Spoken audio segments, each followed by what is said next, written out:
Oh, you take all my joy. Yeah.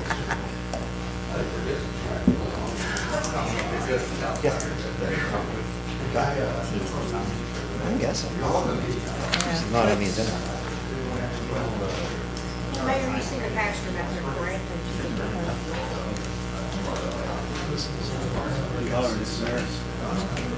Mayor, you did see the pastor back there? Yes. Okay. I just told Paul earlier, I said, I don't have anything, I don't know who's coming, and he was already here now, so. That's Portland's here. Hey. Thank you. Thanks for coming in. No, I mean, got a valid point. Momentary panic. See it all the time when I'm going that way over the hill. Like, Oh, yeah. And the last thing about you're breaking laws that you're going to admit to. Oh, I know, that's... I see we're getting teased together. There's a wall of clouds out towards Medina Lake. How was that, I called you Portland. Deborah's probably getting more I rain just than we realized are. I called you Portland, not I Portland. was Sorry. looking at my rain gauge, and I think it's already evaporating. I didn't get a huge amount, but I did get some, so You got it's some- nice. Your actual. Yeah, it's teasing us again. The wall clouds are building up towards the lake, so. I was in northern Darkest Medina County yesterday, yesterday. you know, Dropped on the it's just windshield. darkest, and That's there's it. no air. You got spin on. See, you got more than what we So did the water inside the gauge evaporate, or the entire gauge just evaporated? Well, it hadn't melted, but I think the thought of my gauge is I'm pulling out, so my one option of maybe one time was seeing how much we got. We probably didn't get much, but it was nice. It made the ground wet. The next morning, it was still wet. It went from humidity. It cooled it down. Oh, yeah. Now, I think it cooled it to 90, but it felt great. You know, I think that sometimes. But Yes. the day before, I think they said Van Derrick County got it. It must have been the opposite side of the curve because we didn't get any Saturday and Sunday. Yeah, they said that Kerrville and that area got, They tend to get better rain. When it comes across the beach, Yeah. going this way, it kind of, and then it hits the cement wall of San Antonio and, yeah. True. But yes, we did. We were very quick.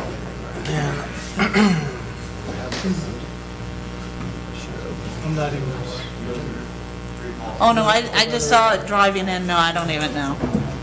because even if you watch this green. Oh yeah, it didn't evaporate. Oh, no, I don't have it on. I have... It's like this, they have this game, so you're playing this army people and you can multiply it to go against the enemies, or you can just add. So you multiply it and it swells up, and then they start fighting it and it dwindles down. That's just like, yes. Citizen comments. Yeah. Him. Mr. Moore's just talking. Holy crap. It's a one page. I saw this. Did you No, see this I mean, one? So thank you. it's a one page. You pass this out. Okay.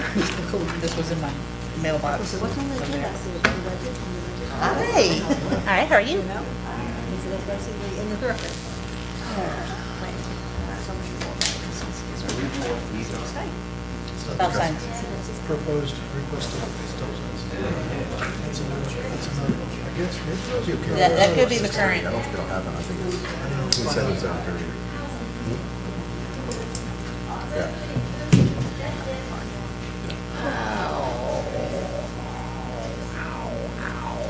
She's banging her hand? No, I just put on some of the.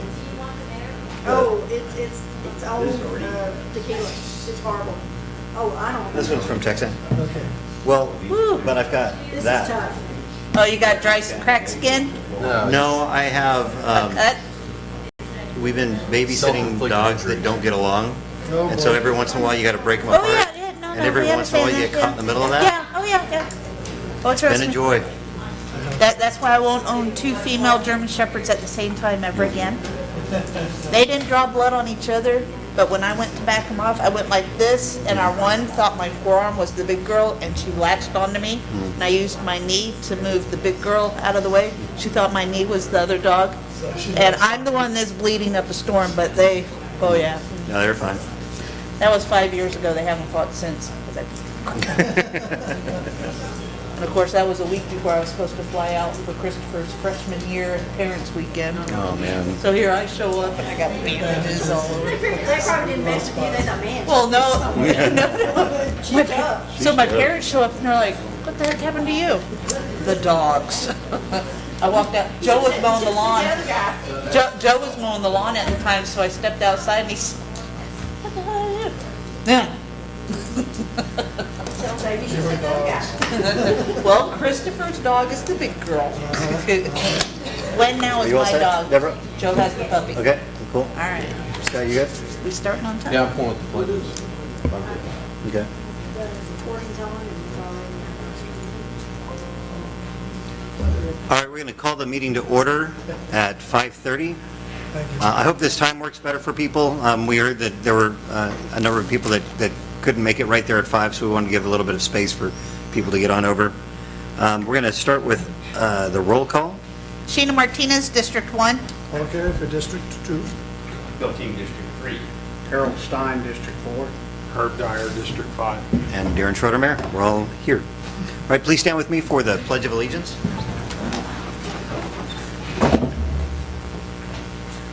I pledge allegiance To the flag of the United States of America and to the republic for which it stands, one nation, under God, indivisible, with liberty and justice for all. Honor the Texas flag. I pledge allegiance to thee, Texas, one state, under God, one and indivisible. Please remain standing for the invocation. Pastor Portwood, thanks for coming down. And remembering that it was 5:30. Would you pray with me? Holy God, we thank you for your love and your grace and the opportunity to gather as a community and to help lead this wonderful place into a bright future. Lord, we pray for all those in the community that are here, Lord, for our city council and our leaders, and for everyone who's not here, who benefits from the good decisions that are made in this place. Lord, whatever good vision that you have for Castroville, Lord, would you help us to live into it? Would you help us to be good neighbors to one another, to rejoice in the neighbors around us? And Lord, would you bless this time? Help us to be of one mind. And Lord, we love you. We give thanks in Jesus' name. Amen. Amen. Thank you.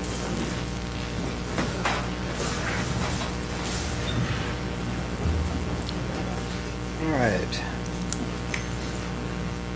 Next, we're going to open it up to citizens' comments.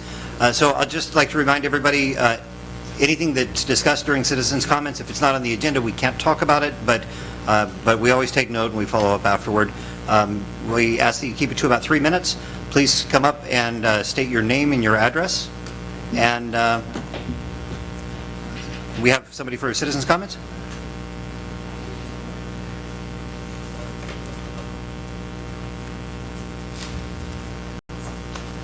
Hi, I'm Becky Holtzhaus, 210 Green Street, former president of Castro Garden Club. And I'm here to tell you just how disgusted we are with the so-called tree trimming that is being done throughout our town. This is not trimming, it is the murdering of beautiful, some well over 50-year-old trees. I know all of you have seen the trees on September Square and how horrible it looks. The main park that greets our visitors to our community has been defaced because of the negligence of the so-called tree trimming company that did this. I understand that it was CPS and not the city, but who was managing this tree cutting project? Who is on the oversight committee making sure that the hired company is not putting our trees in harm's way and that they are taking care of the trees the way they need to be? Was anyone supervising and instructing these men? I have said this before, just because you wear a hard hat and sunglasses does not make you a professional tree trimmer. I wonder if he climbed out of that bucket and put his hand on his hip and looked up and said, oh my God, I really did a great job. I was so upset when I saw the trees on September Square that I literally cried. I'm sure you think I'm silly, but it was so gut-wrenching to see this. To make it worse, I found out that my mother dug those holes and planted those trees as a part of the Castro Garden Club trying to beautify September Square, which makes them at least 60 years old, and in less than 4 hours, an underqualified company came in and ruined them. They also had to cut down one of my oak trees, my 50-year-old oak trees. Mr. Gomez told us the tree had to be 12 feet from the line. We came out and all that was standing there was a very tall telephone post. My husband told them to cut it down, that it would not survive the carnage. Thankfully, someone took the responsibility to call Daniel Boyer to come and try and fix the mess. He told me he was shocked that they cut these trees in a very severe drought and 100+ degree weather. You trim trees when they are dormant, not struggling to survive. The only way he could straighten them out would be to glue them back on. He was upset also, and I told him, we'll go drive down Green Street and you can see that massacre.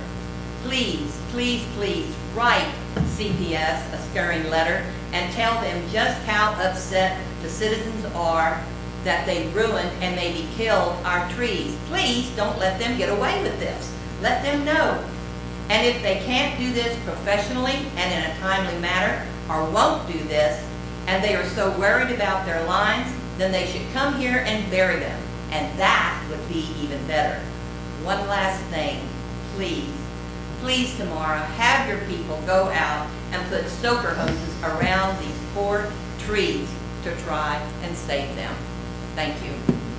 Thank you. All right, please.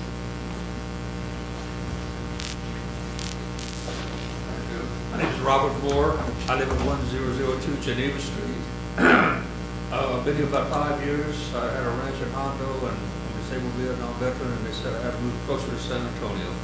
I didn't know San Antonio was going to move closer to me. Anyway, I left a little pamphlet up there.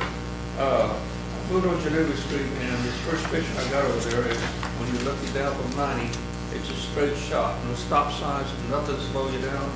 In that car, I tried to get a good shot of it. You can't get two cars together going down the street. It's just not wide enough.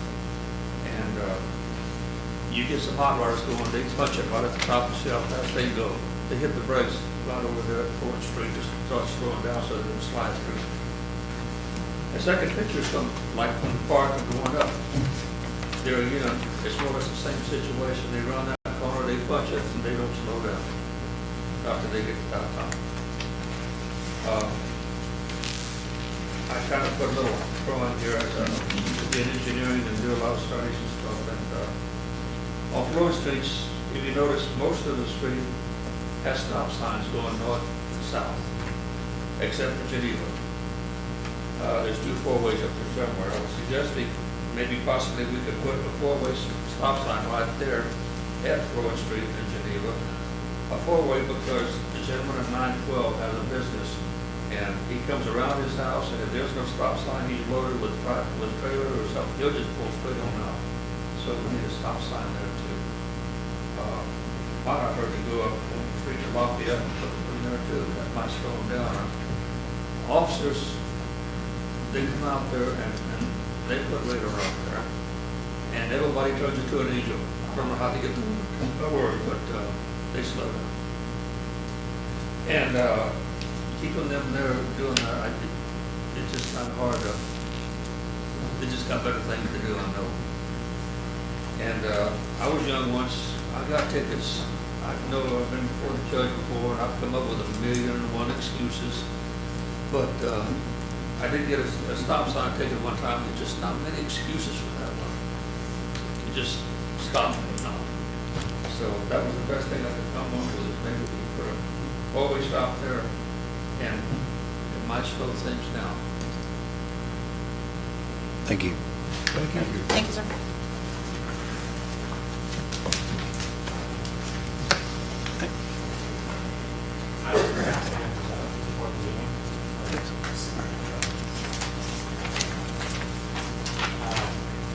Hi, my name is David Burks. I live at 148 Village Path. And the other week I was walking along 90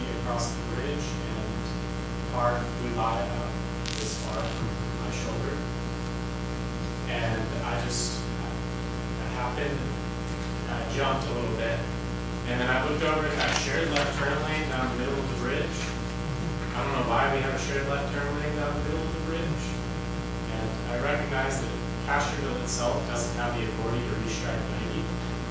But if we're potentially talking to TxDOT about some work on 90 anyway, I think it'd be real nice to lose that middle lane, have all the cars just jog in half the lane, which I tested on the way home on further out on 90, and it's not too bad, you don't have to slow down at all. But you get more than enough space for pedestrians, possibly even a barrier to protect pedestrians from traffic. And you could even test it out with basically no funding at all. A couple buckets of paint, a couple cones.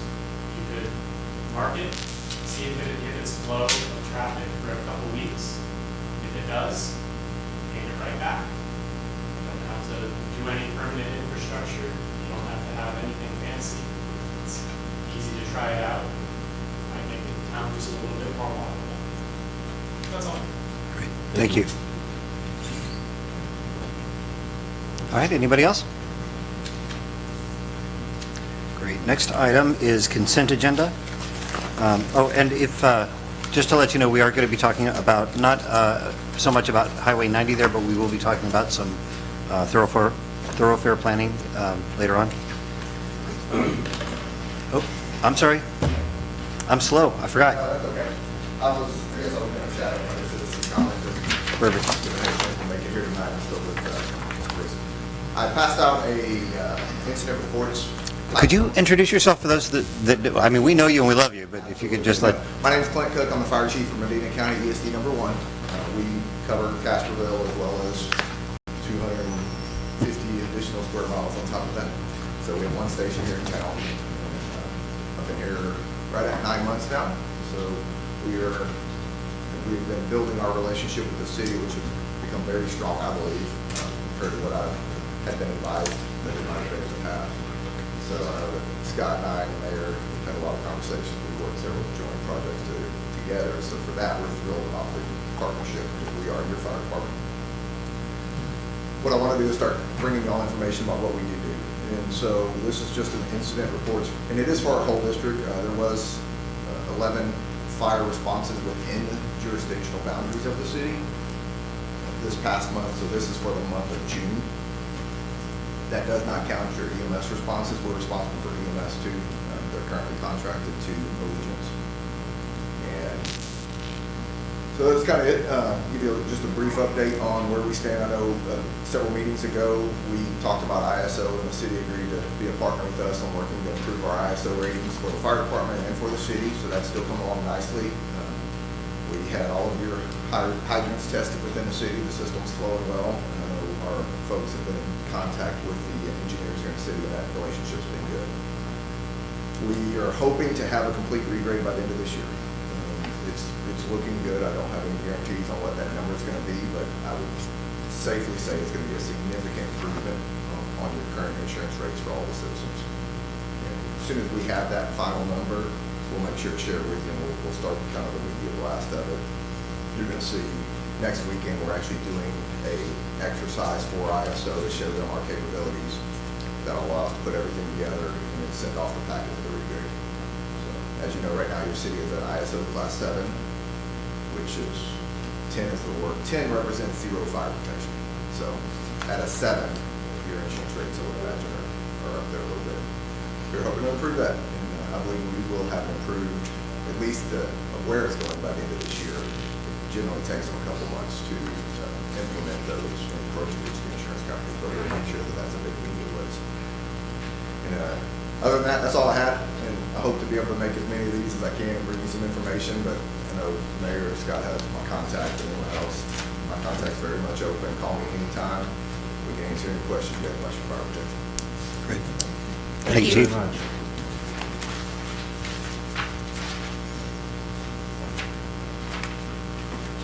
Great. Anybody I missed? All right. Thank you. Next item is the consent agenda. On the consent agenda, we have minutes for May 31st, 2022, special called work session meeting. We have minutes for June 1st, 2022, special called work session meeting. Minutes for June 28th, 2022, regular call council meeting, and resolution declaring surplus equipment. Do I have a motion on the consent agenda?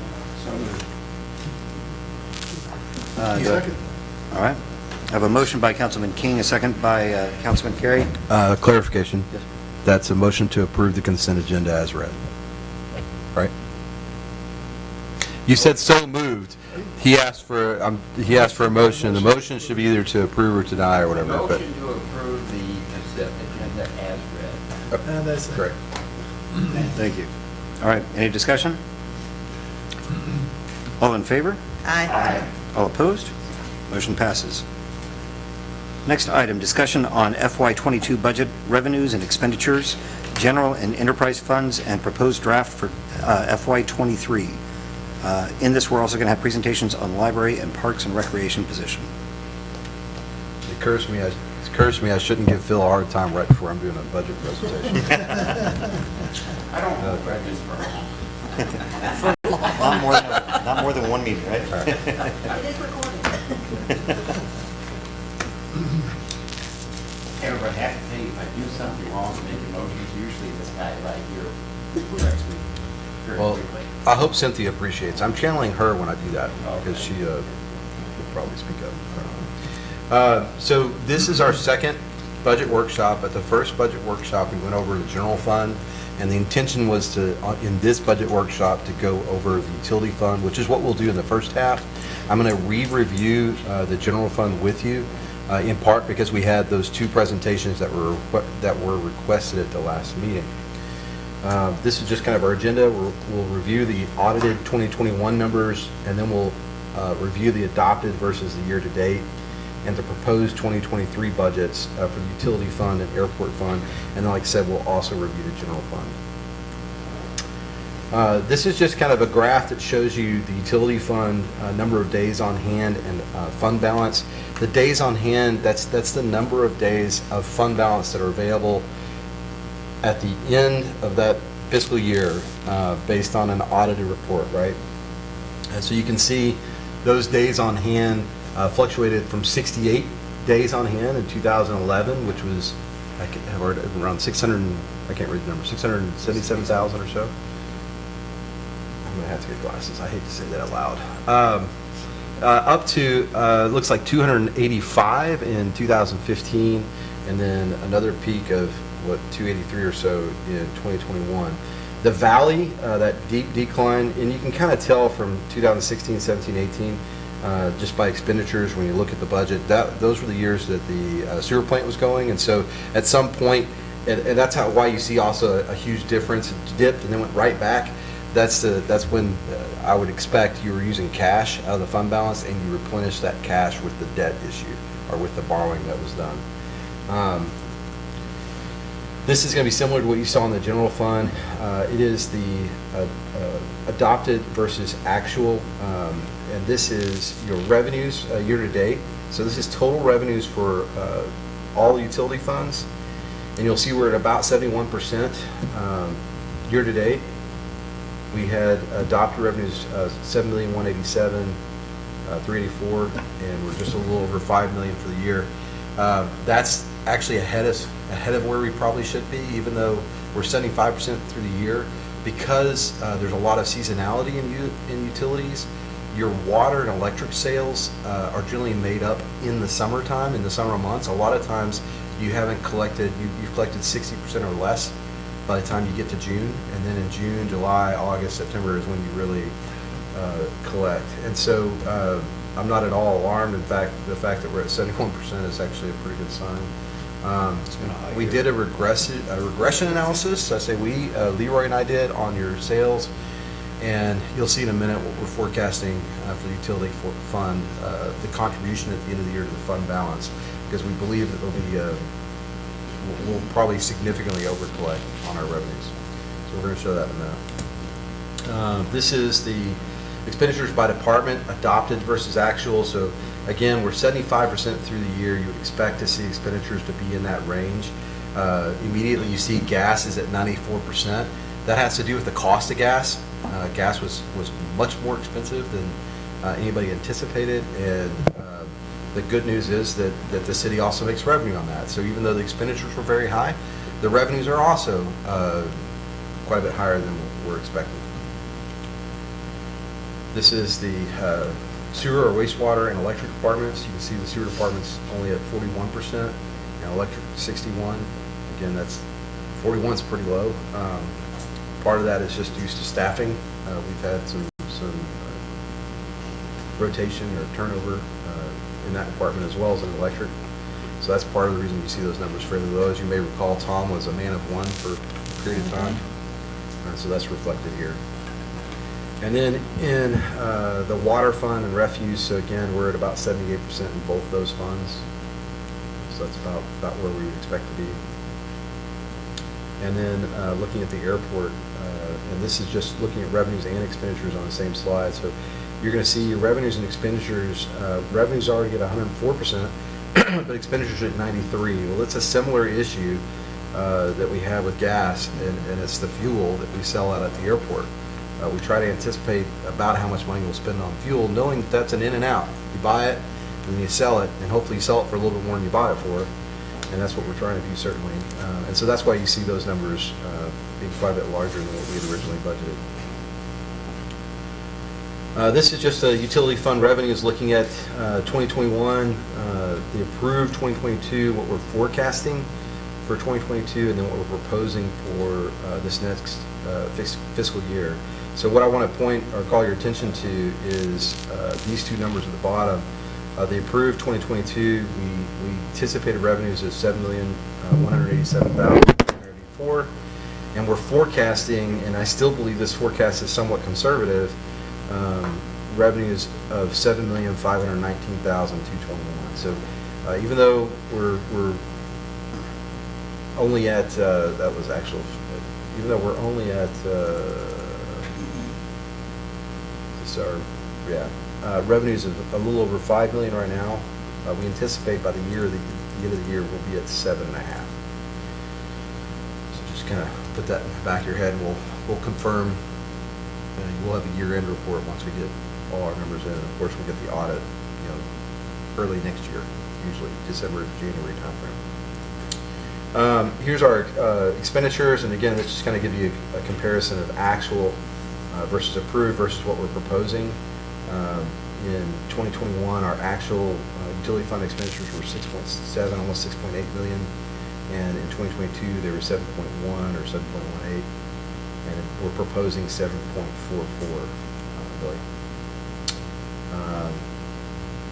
This is just kind of capturing what the transfers out are in the utility fund. So obviously they're paying debt payments, but we also have the administrative services and right-of-way. That 271, 270. So just going in order. Admin services, the airport pays $6,000. Each of the utilities contributes towards right-of-way maintenance. So that's money that the streets department uses. So when we look at the streets department budget and their maintenance costs, that's where they get their money to a certain extent, is from the utilities that the city owns. And then we have an administrative services. This is the franchise fee that we've talked about in the past. We used to do the kind of a lump sum transfer, and we'll talk about that, and there's another slide that's coming up that will show that. We've reduced that lump sum transfer in the utility fund to instead have the utility fund pay the direct costs of the labor. So portions of my time, portions of Deborah's time, portions of our HR and finance time that is attributable to the utility fund, they're paying directly. And then they pay us a franchise fee, and that franchise fee is 3.5%. That's very, it's on par with the market if you want to think about it that way. So 3.5% of what we project the revenues to be next year, is, conservatively, is $271,068, and that's what's going to be transferred into the general fund as revenue to the general fund. But here it's an expense. And then the other transfer out is $241,270, and again, that's the debt payment for the 2022 bond. So the total transfers is $626,850. This is the airport proposed revenue, and admittedly, the fuel sales is just like we did last year. It is our best guess. Fuel markets fluctuate and change over time, and certainly this could as well. We are not reliant Our budget is not completely reliant on having to sell that much gas in order to make the airport whole as far as the budget is concerned. And you'll see in just a minute. And again, that's the huge increase. Obviously, 532 to 827. That's majority is 436. Some of it is going to be tied up in the fact that we'll have a new hangar we're renting. So that will be reflected in a little less than $50,000 a year in revenue, just from that. And then these are the expenditures, and again, you'll see that same fuel. So on the prior slide, we saw revenues of 436 and expenditures of 388. That just kind of gives you an idea of what the market or the markup is on that fuel. And there's your transfer out. Remember, we looked at transfers a little bit ago. This is their admin. That's the airport's cost of my time, Leroy's time, etc. So again, there's your total expenditures of just under $800,000, close to or half of which is fuel. And then these are the major changes proposed utility fund, and this is going to be very similar to what you saw in the general fund. So one of the things that we're doing, and this is just in light of the inflation that we're seeing kind of across the board as citizens in the United States, a 3% increase for full-time employees that are making over $65,000. Again, this is a utility fund budget, and 6% for any employees, both part-time and full-time, making less than $65,000. The total cost to do that in the utility fund is $131,281. And then, of course, we have some minor increases in health insurance and dental, and frankly, I'm very pleased with the rate of increase that we're seeing in our health and dental plans. Sometimes these can be much higher percentage growth year over year, but we're under 5% in both, which is not bad. And then the other thing we were doing is increasing the 457 plan contribution. Right now, the city is matching on a 1-to-1 basis up to 2%, so an employee can put 2% aside, and the city will match it with 2%, and we are increasing that to a 2-to-1, 2%, so we're doing this in general fund and the utility fund. And what that does is put the city, I think, above par. It puts us a little ahead of other cities at a lower cost, which is what I really like. Other cities who have TMRS and they're 2-to-1, 7%, there's a lot of cities that have that Cadillac plan through TMRS. We do not. We have a 2-to-1, 5%. Well, by doing this, we will now be at 2-to-1, 7% between TMRS and the which is mandatory, by the way. The city has to contribute that amount. The employee has to put that amount in to 2-to-1, 2% in a voluntary on a voluntary basis. Right now, either fortunately or unfortunately, depending on who you are, we don't have that many plan participants. We have advertised it. We advertise it at every open enrollment. I encourage our staff to take advantage of this, our employees to take advantage of it. I'm a former financial advisor, so I see the value of putting away money for your retirement, and I think this is a great way to do it. But the fact of the matter is, when you give people the option, they're less likely to do it on their own. And so we haven't had great participation there. And so the cost of the plan is considerably less than we budget each year, which is what's going to allow us to increase this to 2% or 2-to-1. So those are the major changes to the utility fund. The airport changes some of those same things, but most notably is the fact that we're reclassifying the airport director. Right now, the airport pays 100% of the airport director's salary because that's where he is. But he's now moved. He's been given he's earned the title of Assistant Public Works Director to John Gomez in Public Works. He's already done some really fantastic things working with that team there. I'm very proud of John and Jeremiah and Tom and the whole crew and what they're trying to do within our Public Works Department to maybe bring a little bit more order and just prepare for the growth that's coming to ensure that we're tackling the projects in a manner that's best way, putting our best foot forward. So in doing so, we're leaving him, he's still going to be over the airport. He still has all those duties, but only 22% of his salary will be paid for by the airport, and 78% will be paid by utilities.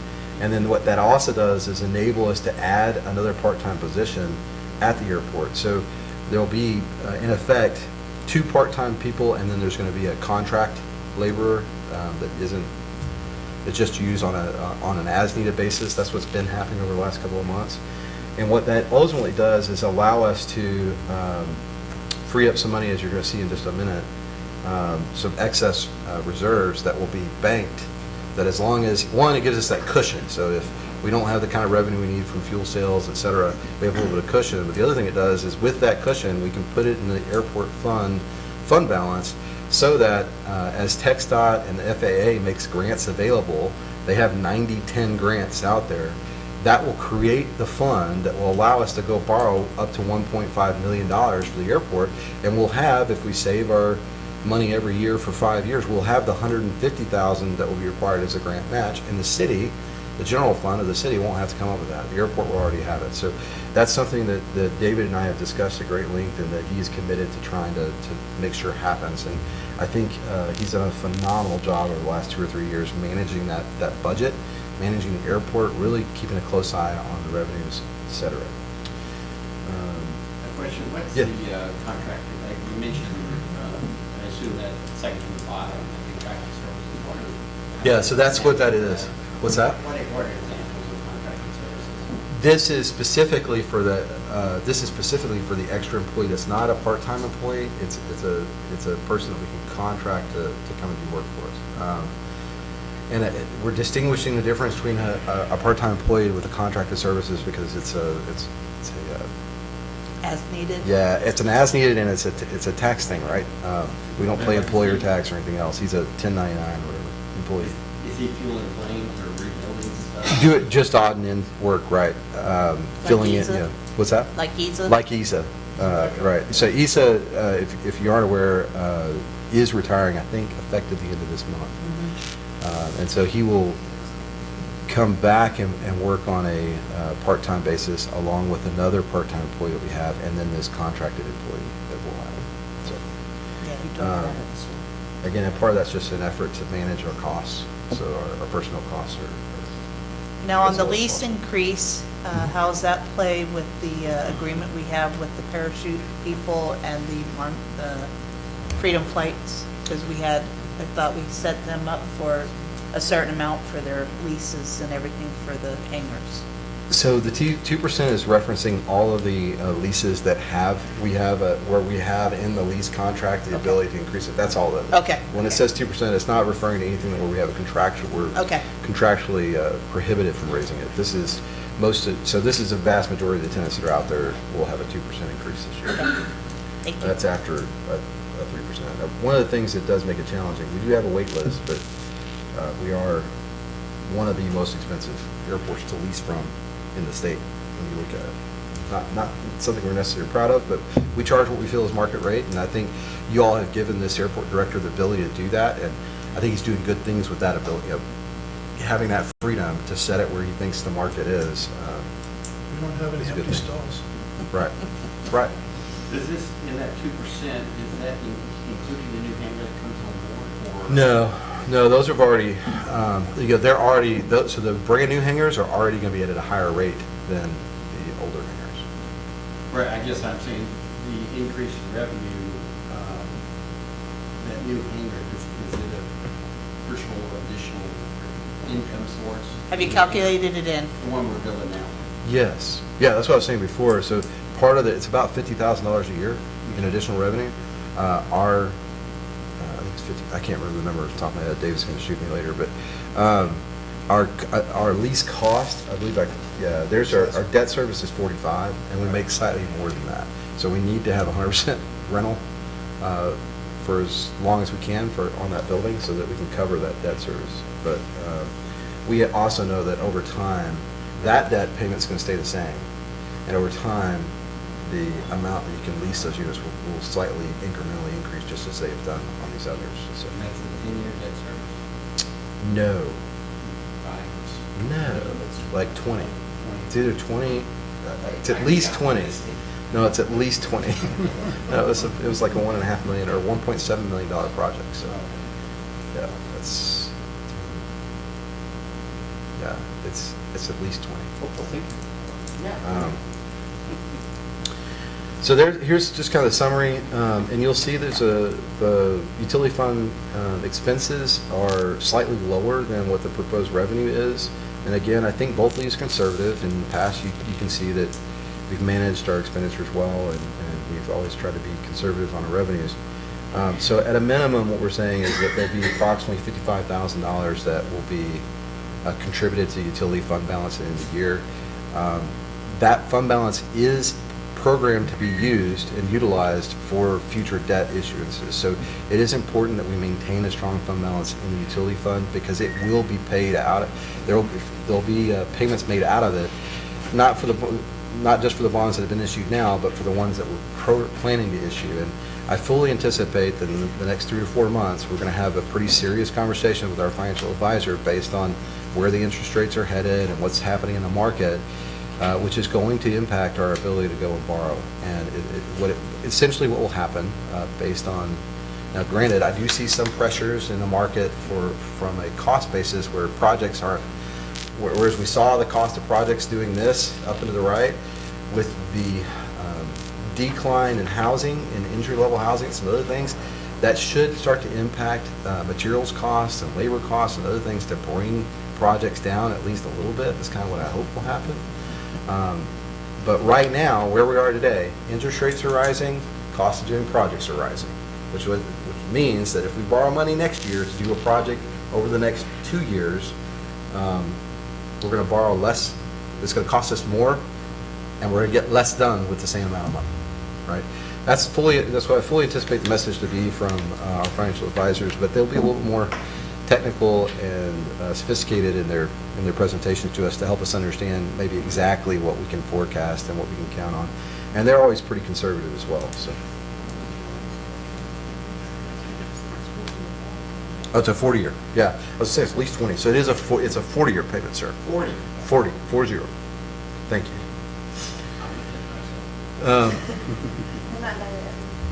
Yeah.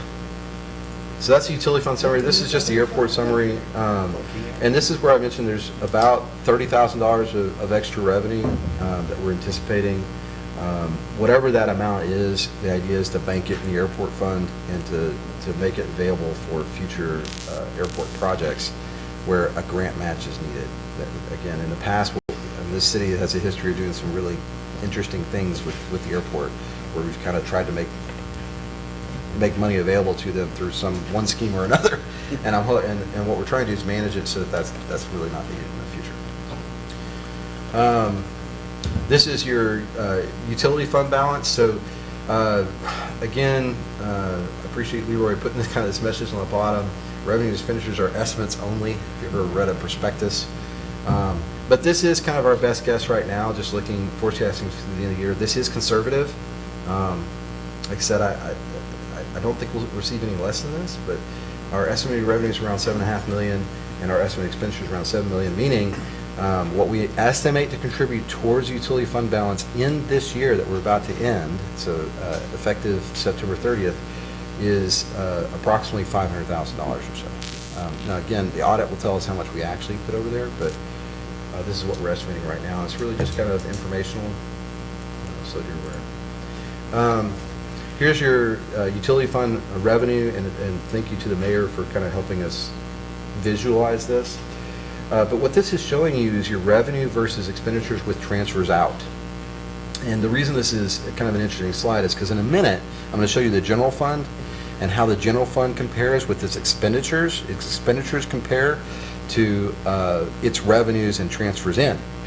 So here what you see is that the revenues in the utility fund have always been more than sufficient to cover both the expenditures and even some of those fairly large transfers that were made.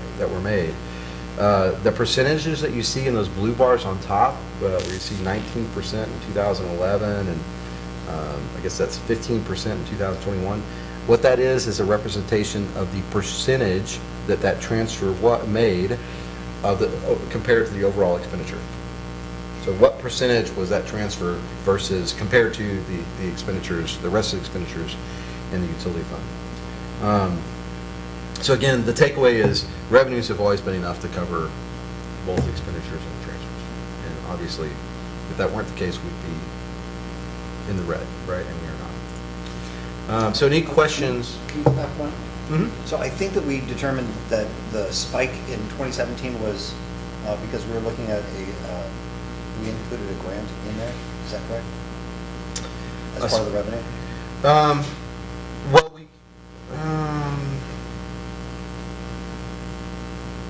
it's not a huge spike in 2017. What you might be thinking of is, you'll see in the general fund, we received COVID monies. And so you'll see that on the general fund I slide. thought we had to do. Not in 2017. There wasn't a grant in 2017? Okay. Yeah, I Is don't. that wastewater treatment? No, there is, yeah, there was wastewater treatment TWDB money. So when you go back and Yeah, look at their 2017. fund balance Yeah. went down, right? Yes, that very well could be that where you see that kind of peak instead of, that could very well be an infusion of the Texas Water Development Board money. Because that was about the same time that you saw that big valley and then the rebound. Yeah, it's the same year. Yeah. That wasn't a loan, that was a grant. It was not a grant, that was a loan. That's a loan, that's right. That almost always. So it will show up, you'll hear your, I won't steal Kim's thunder, but she'll explain that shows up both as a liability and as revenue. It shows up as revenue, but then it also increases your liability by the same amount. But depending on what chart you're looking at, it could look like, well, we have all this money. But then you gotta go look at the balance sheet and see that, oh, okay, yeah, we gotta give that back or use it or whatever. So any questions, any other questions on the utility fund? And kind of what's being proposed? The rent on the ball fields, that's all tied into that massive transfer deal, right? The what, the rental? That the city pays The water? No, that, so the way that we changed that last year when we redid this contract is No, that. I'm not talking about the contract, I'm talking about the city. Paying for like the water? Paying for the water, the city paying for the rent of The water. lease. The lease. Okay. From the airport. Yeah, so part of their revenue, we didn't really focus on that, but part of their, one little line item in their revenue is us paying whatever it was, the $6,000 or $8,000 that we pay to the airport to lease the ball fields. Yes, that's 6 or 8. The water lease that the city did, where we leased that water, that money was given in a lump sum. Way back when. Yeah, way back when, so that's not really showing up anywhere. And then, But we also pay, so does that mean that we don't have to make yearly payments to the airport for the water that's used for the ball field? no, I Yes. don't, that's used on the ball fields? No. Because that comes out of the utility. Yeah, we pay the utility, so they pump the water, we pay the utility fund for the amount of water that gets pumped. Yeah, but that goes to the utilities, not to the airport. The way it currently is. Well, it's the it same thing works. as the lift station is still on that property. The revenues go to the airport for the lease. Water. Because they're supposed to get all the funds. Well, that's just saying, I think the way, I should know this, backwards words, but I don't. I would expect the way that the water lease worked, we paid them a lump sum to lease that water. We do not pay them every time we pump it out of the ground. They do get revenue from their farmers who lease wet property, right? And they utilize that water, the farmer does, and pays the airport for the privilege. But we do not pay, when the Baseball Association waters their fields, we do not, that revenue does not end up at the airport. It ends up at the utility fund. But, so the lease of the water 10 years ago, 9 years ago, was by the utilities that leased it, not by the city? Right? I think I could be wrong. I thought it was a general fund. I think it was the general fund, and it was wasn't that to fund the hangar? We leased the water runway rights. extension, the runway extension.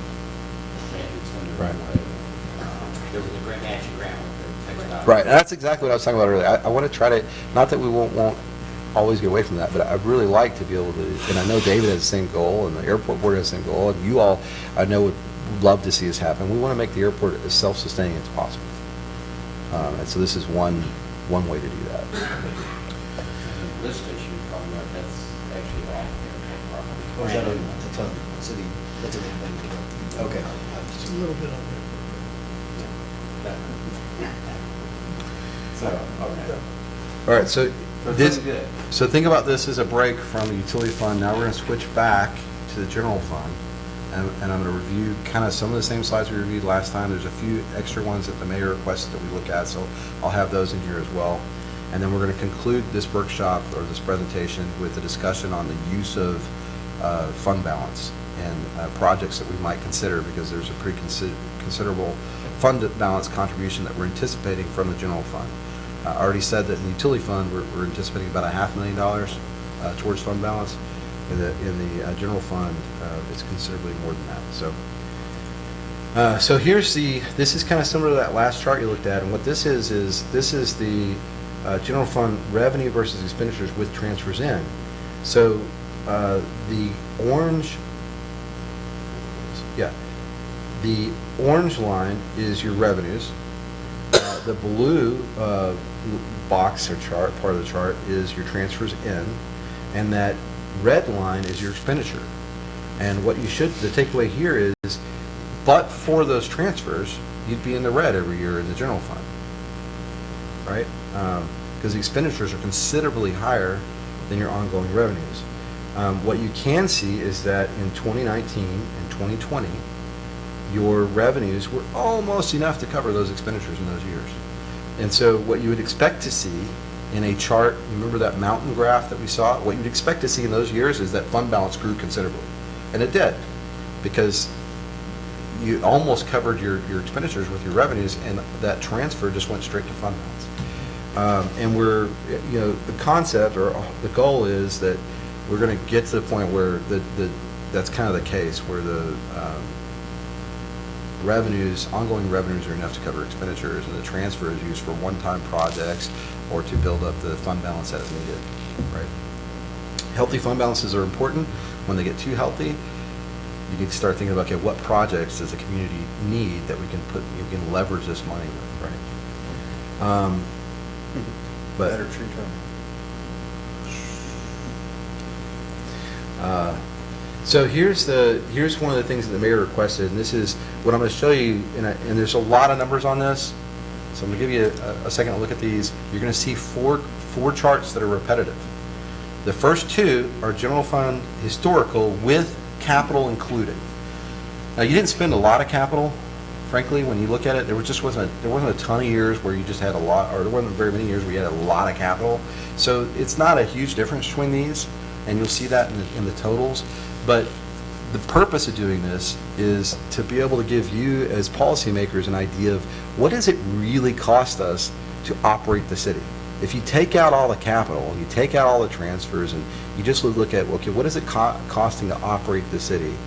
This is as good a way to see that as I think any other, is to be able to compare you kind of the year without all that CIP in there. So that's what this is going to do. First, though, you're looking at with the capital expenditures, and this is, these departments, and this next slide will be the remainder, and oh my gosh, it's cutting off the total. Why is it doing that? That's all right. I will give you you're going to have a summary with the total you'll be able to see. But so that's these, again, this is with CIP, and you're looking at 2017 all the way through 2022. And those are actual numbers from 2017 to 21, and then the adopted budget for 2022. And the idea is you can kind of see also what it costs to run each department in round dollars with and without CIP. So now let me show you without the CIP. Let me just Hold on, confirm, hold on. these are general fund expenditures. Yes. Okay. Yeah. This is general fund expenditures by department or by area, if you want to think about service area, with capital infusion, right? So on the proposed for 2022, 2023, wouldn't we plug in some for the economic development? Because we hired somebody, right? Yes. Because it's just a dash, empty. You're right. Hold on. Yes. It's free. No. Well, I'm joking. Yeah, okay, that's right. Okay. So, yes, okay.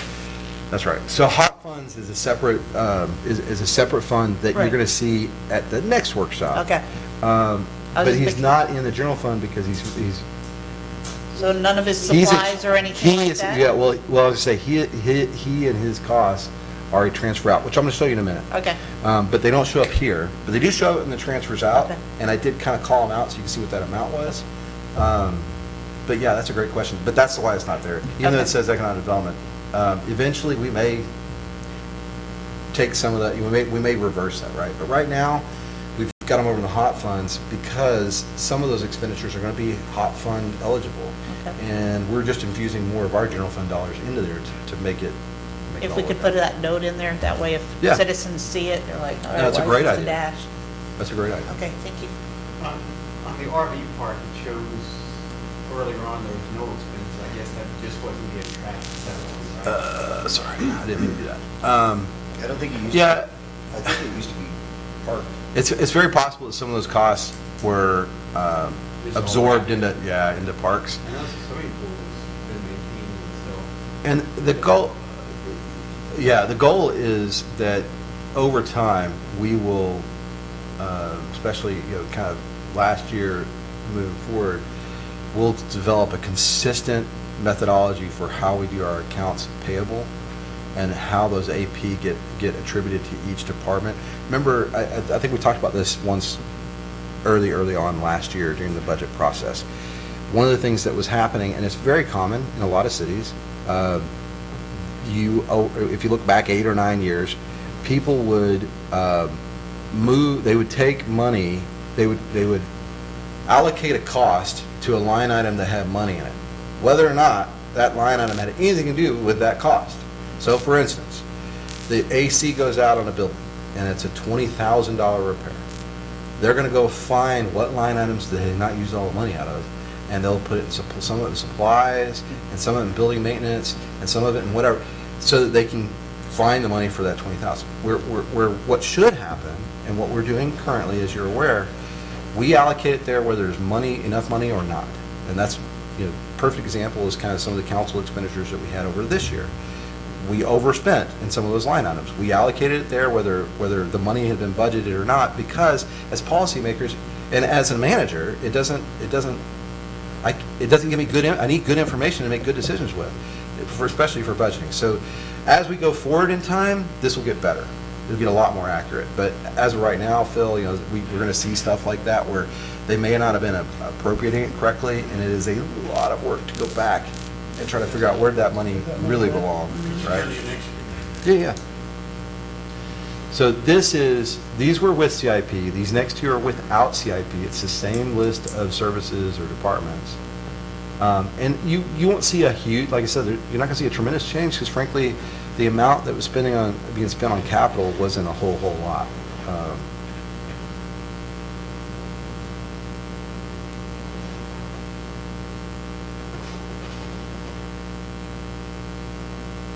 public services, The gallery's telling us that's streets. public services or streets. Yeah. Maybe we should change the name then, Yeah, to streets, maybe. That's a Leroy thing. because I see public services and I surely don't think of streets right off the top. Right. No, because I don't. I think of public works and stuff like that. If that's streets, we never spent. Well, it's also how things are classified, whether or not they're being capitalized or not. So some of this stuff may not have been capitalized the way it should have been. But yeah, $789,000 in FY 2018 on streets. That was zero. They didn't pay out of capital, obviously, Right. Right. All right. So we'll have to verify that. Because what I imagine happened is it wasn't capitalized, and that's why it's not showing. That's why it's not being ripped out as capital, because these weren't capital expenditures. But I'll nail down what that 7989 is comprised of. Chip seal. That much. It was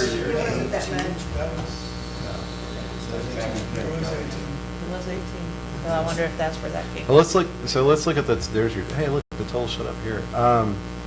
So let's look at a comparison, kind of just with CIP and without CIP. So with capital expenditures, just doing the delta in 2017, it looks like there's only a little less than $200,000 that was spent on capital. And then 2018, it looks like there was just like 30 grand maybe, or 20 grand less. And then 2019, again, maybe 230,000 or so. Right. So not a lot that was being capitalized over those years. Moving forward, again, one of the things you've done is adopt a CIP, and now you'll see very little capital in the budget. There'll still be some items that your auditor will say, well, this should be capitalized, and so we'll capitalize it, and it won't be a CIP project, because generally the CIP, the capital improvement project, the community investment plan, is strategic in nature for the most part. So you can still run into things that can be capitalized, like repairing an AC unit or putting a new roof on a building. Those are capitalized expenditures, but they won't show up in the CIP because they may not rise to the level of strategic, if you want to think about it that way. They're just kind of ongoing maintenance items. So your auditor will tell you some of those things need to be capitalized. So there will be some capital that will continue to show up from time to time, but for the most part, a lot of that historical, some of those things that were treated as capital historically are now going to be shifted and in that CIP where you can see them all in one place. And for your information, no, we are not going to go over the CIP tonight. That's coming at the next workshop. So the next workshop, I'll go over what we've spent, what we've encumbered, how much we borrowed, and where we're at in that plan. Can we get that in something we can have to look at? That way if we have questions and everything? I'll do my best. I'm going to, I was telling the mayor, I really, my preference is to get you all this stuff as early as possible. But barring that, to at least give you everything that I have in a place where you can go look at it. Whether it's in the meeting, before the meeting or just after the meeting where you can go look at it to your heart's content. Because there will be time to get those answers. Unfortunately, like with this presentation, we were planning it until, I was going over revision as the mayor, yesterday and then again today and that kind of thing. So, but as I point out to him, like the Excel files that this is all based on, those really haven't changed much at all in weeks. So I need to make sure that you have access to those, because you're welcome to go pour into those Excel files where you see everything, that has a lot of detail that these slides don't. This is purposely high level, but I don't want you to feel like you can't go look at the detail if you want to. So that'll be available to you if it isn't already. I did put a lot of stuff over the last 3 weeks. I've created some folders in your SharePoint. So you should have a bunch of stuff that you didn't have until earlier. I think that dev stuff's out there. There's quite a bit that I put out there. You should, for those folders, it's probably a good idea just for right now to let people know where we're doing that. You can actually set up alerts anytime something is modified to get an alert so you can see something. When your computer works. Yeah, when mine gets When you fixed, don't yeah. break it. I didn't break it. And to Scott's credit, So mean. a lot of the stuff that you've seen in previous years, really, they were kind of funky accounting processes, and what he's doing is making it so that you can tell exactly where all of the money's going. Devin has actually been doing that since he got over into parks.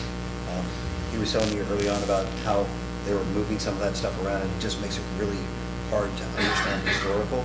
And so really what we're trying to do is leave a legacy of information, repeatable, understandable information. So we'll continue to refine this, and all of the efforts that you're doing is making it a lot easier for us to do that. Good. And it's just like how the military does it, line by line, they have an account for it every time. And it should be consistent, repeatable every single year. Yep, It becomes almost like easier we're a and easier team. to comprehend, because it's Yep. going to be the same, exactly. the same format. Yeah. All right. So again, some of the stuff you've seen before, I'm going to go over it again. This is your proposed revenue for the general fund. You'll see your actual revenues in that first column, and then the approved revenues, the adopted budget in FY 2022, and then the proposed in 2023. And these are the major revenue sources. They are, again, high level. There's a lot of items, for instance, that make up that of the other revenue column. But kind of the takeaway here is the sales tax and property taxes and where we're forecasting those. As I mentioned in the last meeting, we're being a little bit less conservative on property taxes than we were in years past, just because we were collecting 10 and 11% more than what we had forecast, and that's for property taxes. You should be within it's a common or accepted practice to be within 2%. So that's what we've done. We've kind of increased it to be closer to the mark. Total revenues are $3,774,589. That includes transfers in of $385,580. Part of that $385,580 is the utility fund transfer that we mentioned earlier. And we're really not going to see a property tax increase from the new subdivisions in 2024. It'll be in '24 because there might be some, actually. There'll be some, not a lot, because they capture it in January, and then they bill in April. And so we'll capture some.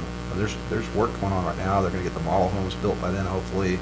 We have the parade of homes in December, so there's going to be some homes that we capture, but it's not the subdivision. The subdivision is going to be captured probably in '24 or '25. What about the country village phase? Well, that's what I was talking about. Oh, okay. Yeah, I I thought think you by were January, talking about by December, he wants to have just the parade of homes built, and shortly after that, I think you're going to see. Pretty significant.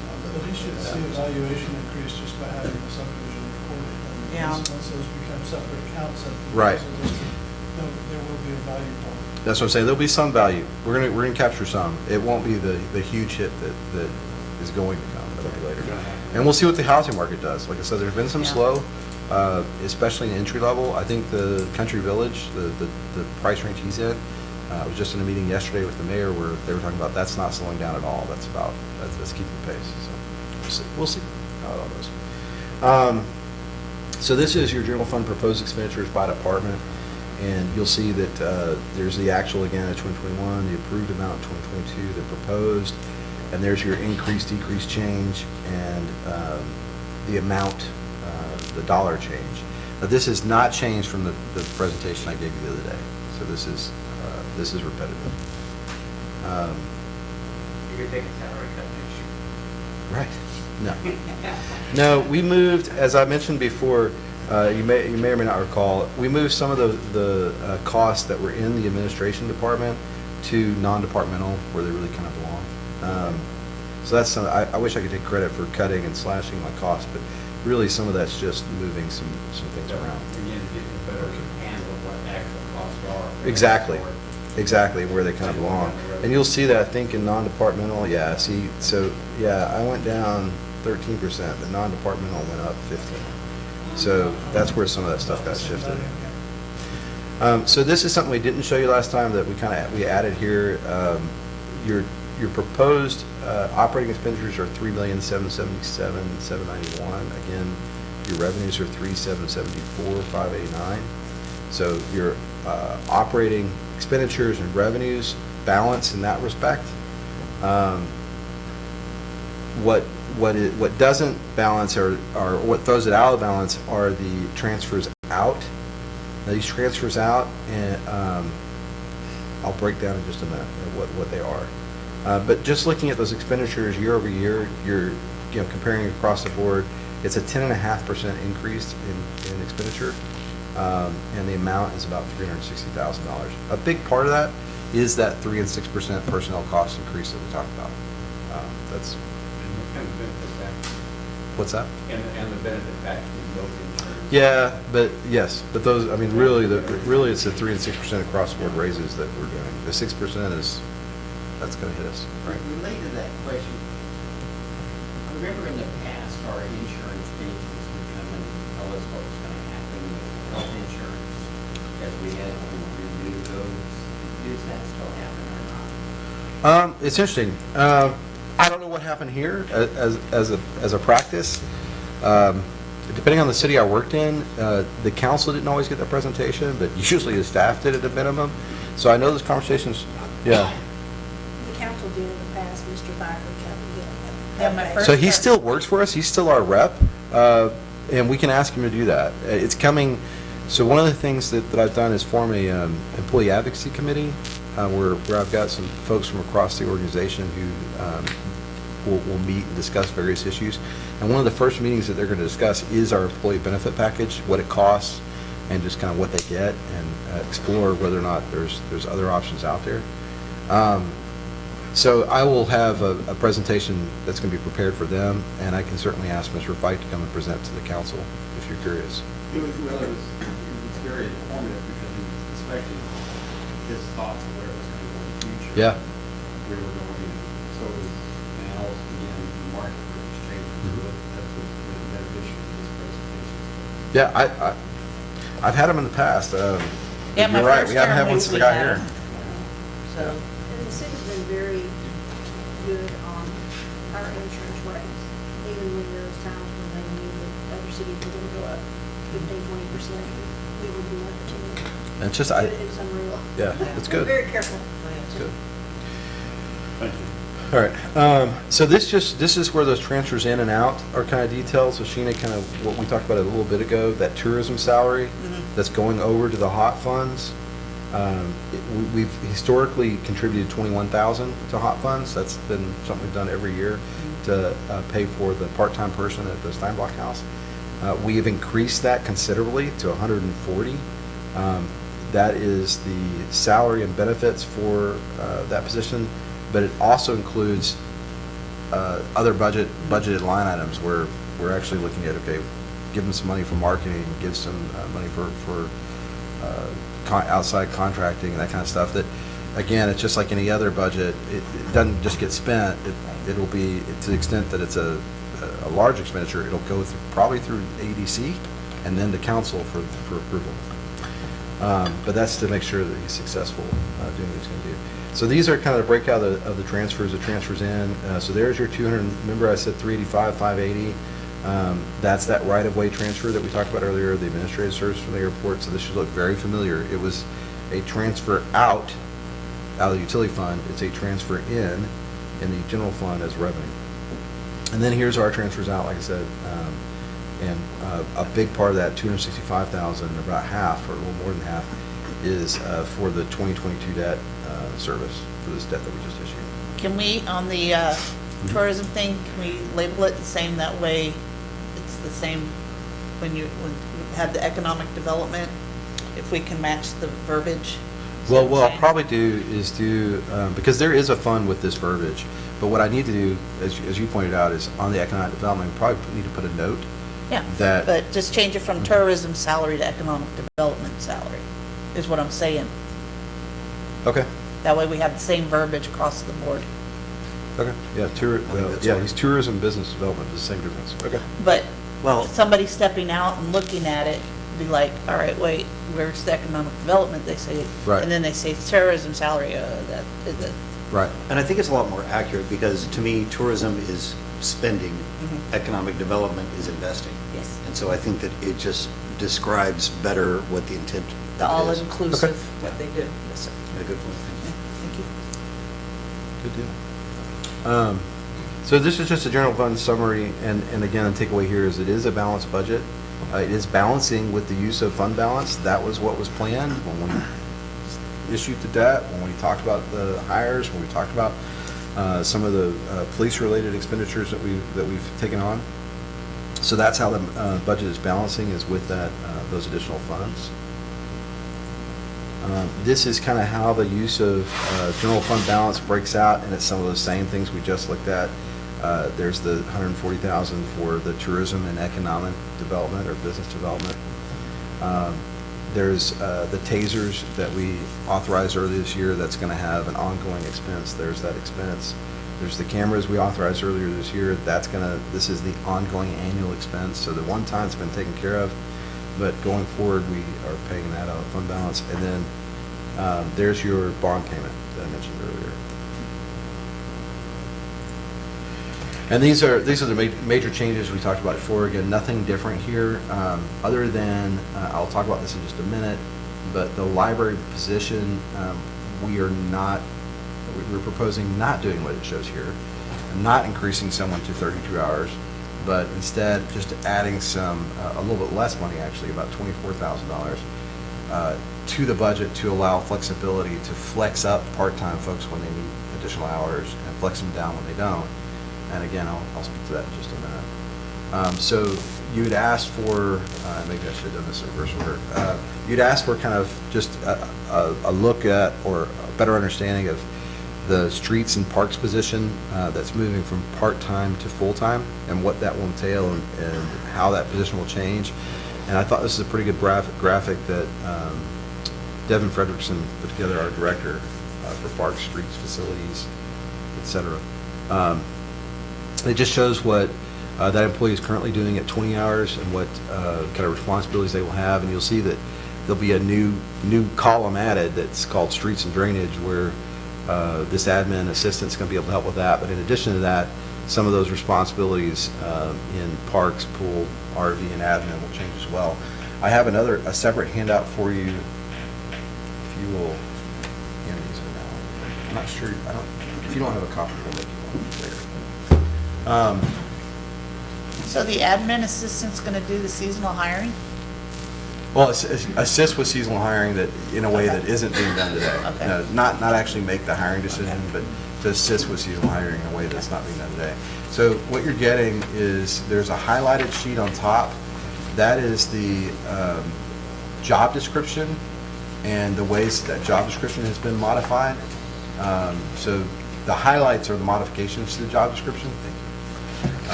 So if we were to post that for a hire, for instance, that's the way that job description would change.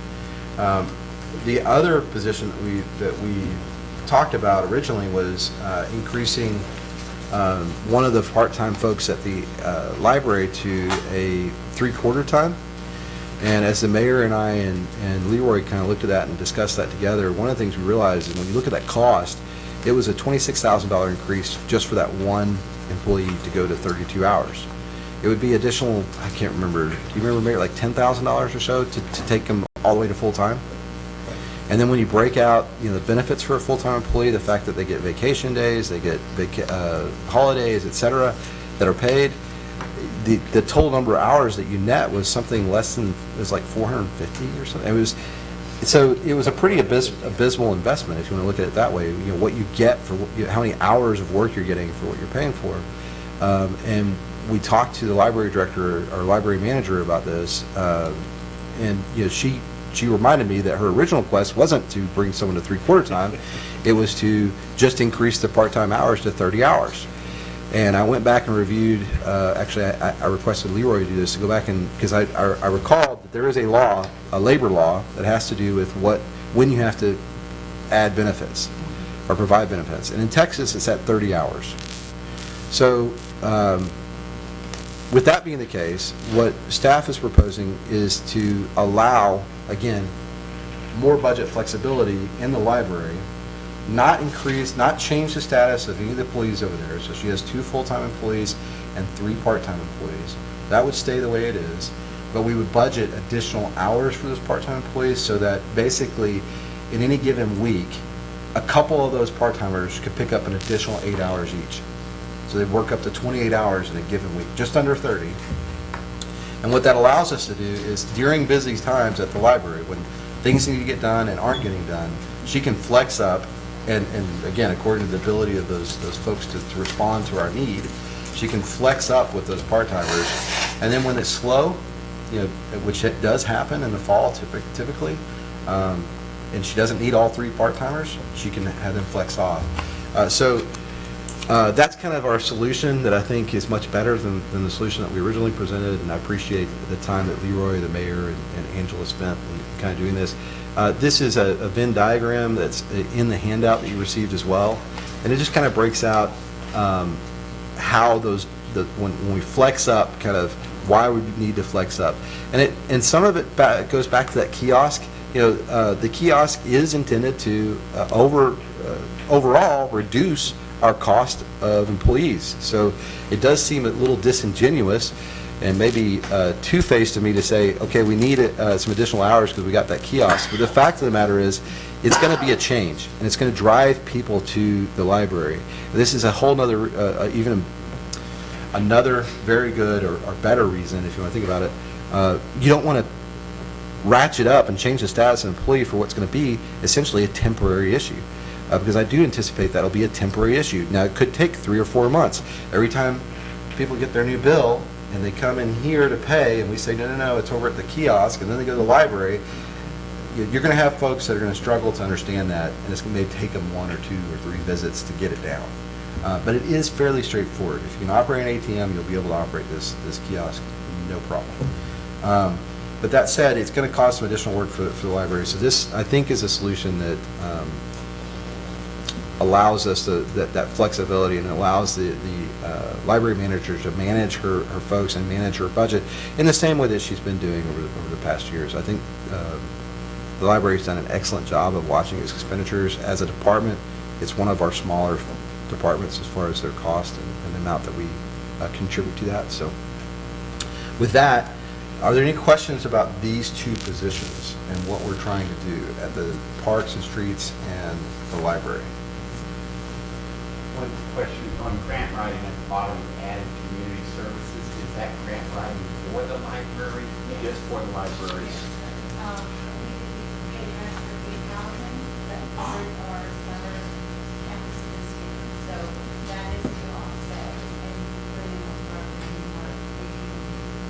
But one of the things that we are trying to do across the organization is build collaboration. So to the extent that there's the ability to apply for other grants, and there are people at the airport, at the library that have that expertise and can help other departments with some grant writing, absolutely, I'm going to leverage that ability. And I think that's one of the great things about the employees that work for the city is I really truly think we have a fantastic group of employees. I think they're dedicated. They have their challenges like anyone else, but they've shown a willingness to work together, and that's one of the things that, you know, frankly, any way I can build collaboration between departments that increases efficiency and allows us to do more work with the same amount of resources, we're going to try and do. And that's what a lot of this investment is all about. So just to reiterate, these don't change the budget. These are baked into the budget. So your budget balances with these positions, but it was requested to kind of better understand, well, what are we doing? Why are we doing this? So hopefully it's helped answer some of your questions. I think it would also be good to use these, maybe some of the extra, if there's a slight additional bandwidth, is having a better communication between the park and the library, because I think there's a lot of things that are going on between the two that they can kind of feed with themselves. I think that would be a phenomenal thing. The program that's happening at the parks and the program that's happening at the library. Absolutely. They're both, there's a lot of youth-oriented programs, but there's also a lot of adult-oriented programs.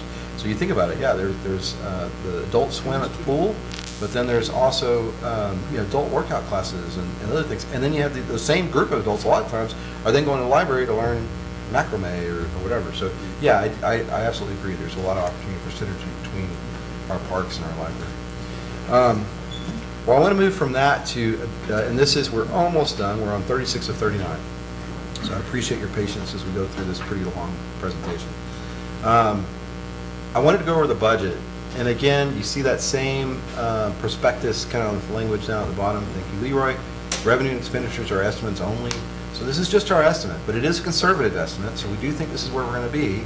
Our revenues for the end of the year, we're going to be around 4.6 million. And our expenditures are going to be at 3.4. And so we're going to have a fund balance contribution of 1.2. Now, a big part of that, in all transparency, is going to be the ARPA funds. We got a payment last July, but our auditors said that since we hadn't really figured out what we were going to do with those funds, she didn't want to recognize that as revenue until we figured out what we were doing. So they didn't get. So they're going to get recognized in this budget because, as I explained, I think once before, we've now decided those ARPA funds, we're going to take that out that the agency gave us and declare those as lost revenue, economic lost revenue from economic decline. That's one of the categories that you can choose, and it's the category that requires the least amount of paperwork on our part. So even though that may not be entirely true, they're allowing us to do it just like an alternative minimum tax. So that's what we're going to do. But we're going to we should be recognizing all that revenue in this budget year. So when we close out the audit, you'll see that. And that's about $772,000. And then we also have the transfers in on top of that. And then we're also estimating additional revenues above and beyond kind of where we're at today. So all of that to say, we've got a lot of money that we're going to add to the already pretty big fund balance. And so, one of the wonderful opportunities I think elected officials do have is to make some decisions about how they can bless their community or make their community better or improve the quality of life by responsible spending. And so that's one of the things I really like to hear feedback from the council about projects that you think are high priority, where you'd like to see us make one-time expenditures through the use of fund balance. I think there's certainly an opportunity to do that. And the ARPA funds are available for that purpose. And when we get to the CIP at the next meeting, maybe that'll generate some ideas of things that you would want to spend money on. But we do have two to present to you tonight. One of them is going to be very familiar to you because it's the things that were discussed with our brand new police chief. These are needs that he's identified in the police department. We've already been very good about addressing some of the other needs, but these are as important as some of the other things that you've seen. The radios would give us interoperability with the county. We don't currently have that. So these would be the radios that would allow us to communicate with the county and the fire department. The iPads would give us the ability to do ticket writing and interface with the software that he's proposing, which is also Tyler Technologies. So you may recall early on, it feels like forever ago, but I talked to you about changing the software and using other things, and we looked at that as staff, and ultimately staff and council kind of decided, you know what? Rather than doing that and incurring one, the expense, and two, just the hellacious challenge of dealing with those software changes, let's see what we can do with what we already have. And so we've been kind of doing that. I mean, there's some programs in Tyler that we're implementing on the utility fund side, and this is another example of that. It's somewhat serendipitous because, as it turns out, our brand new chief has experience with Tyler, learned that Tyler is what Tyler Technologies Encode is what the county's using as well, and we are already having some issues with CopSync. And he said, I really would like to see that replaced. So that's what that is. That'll require a server upgrade. It'll be a one-time purchase of that Tyler Records management system, and the kind of really good news is that will replace CopSync, and the cost that we currently are experiencing through them, which is about $17,000 a year, will save about $8,000 a year almost in ongoing expense, which I love.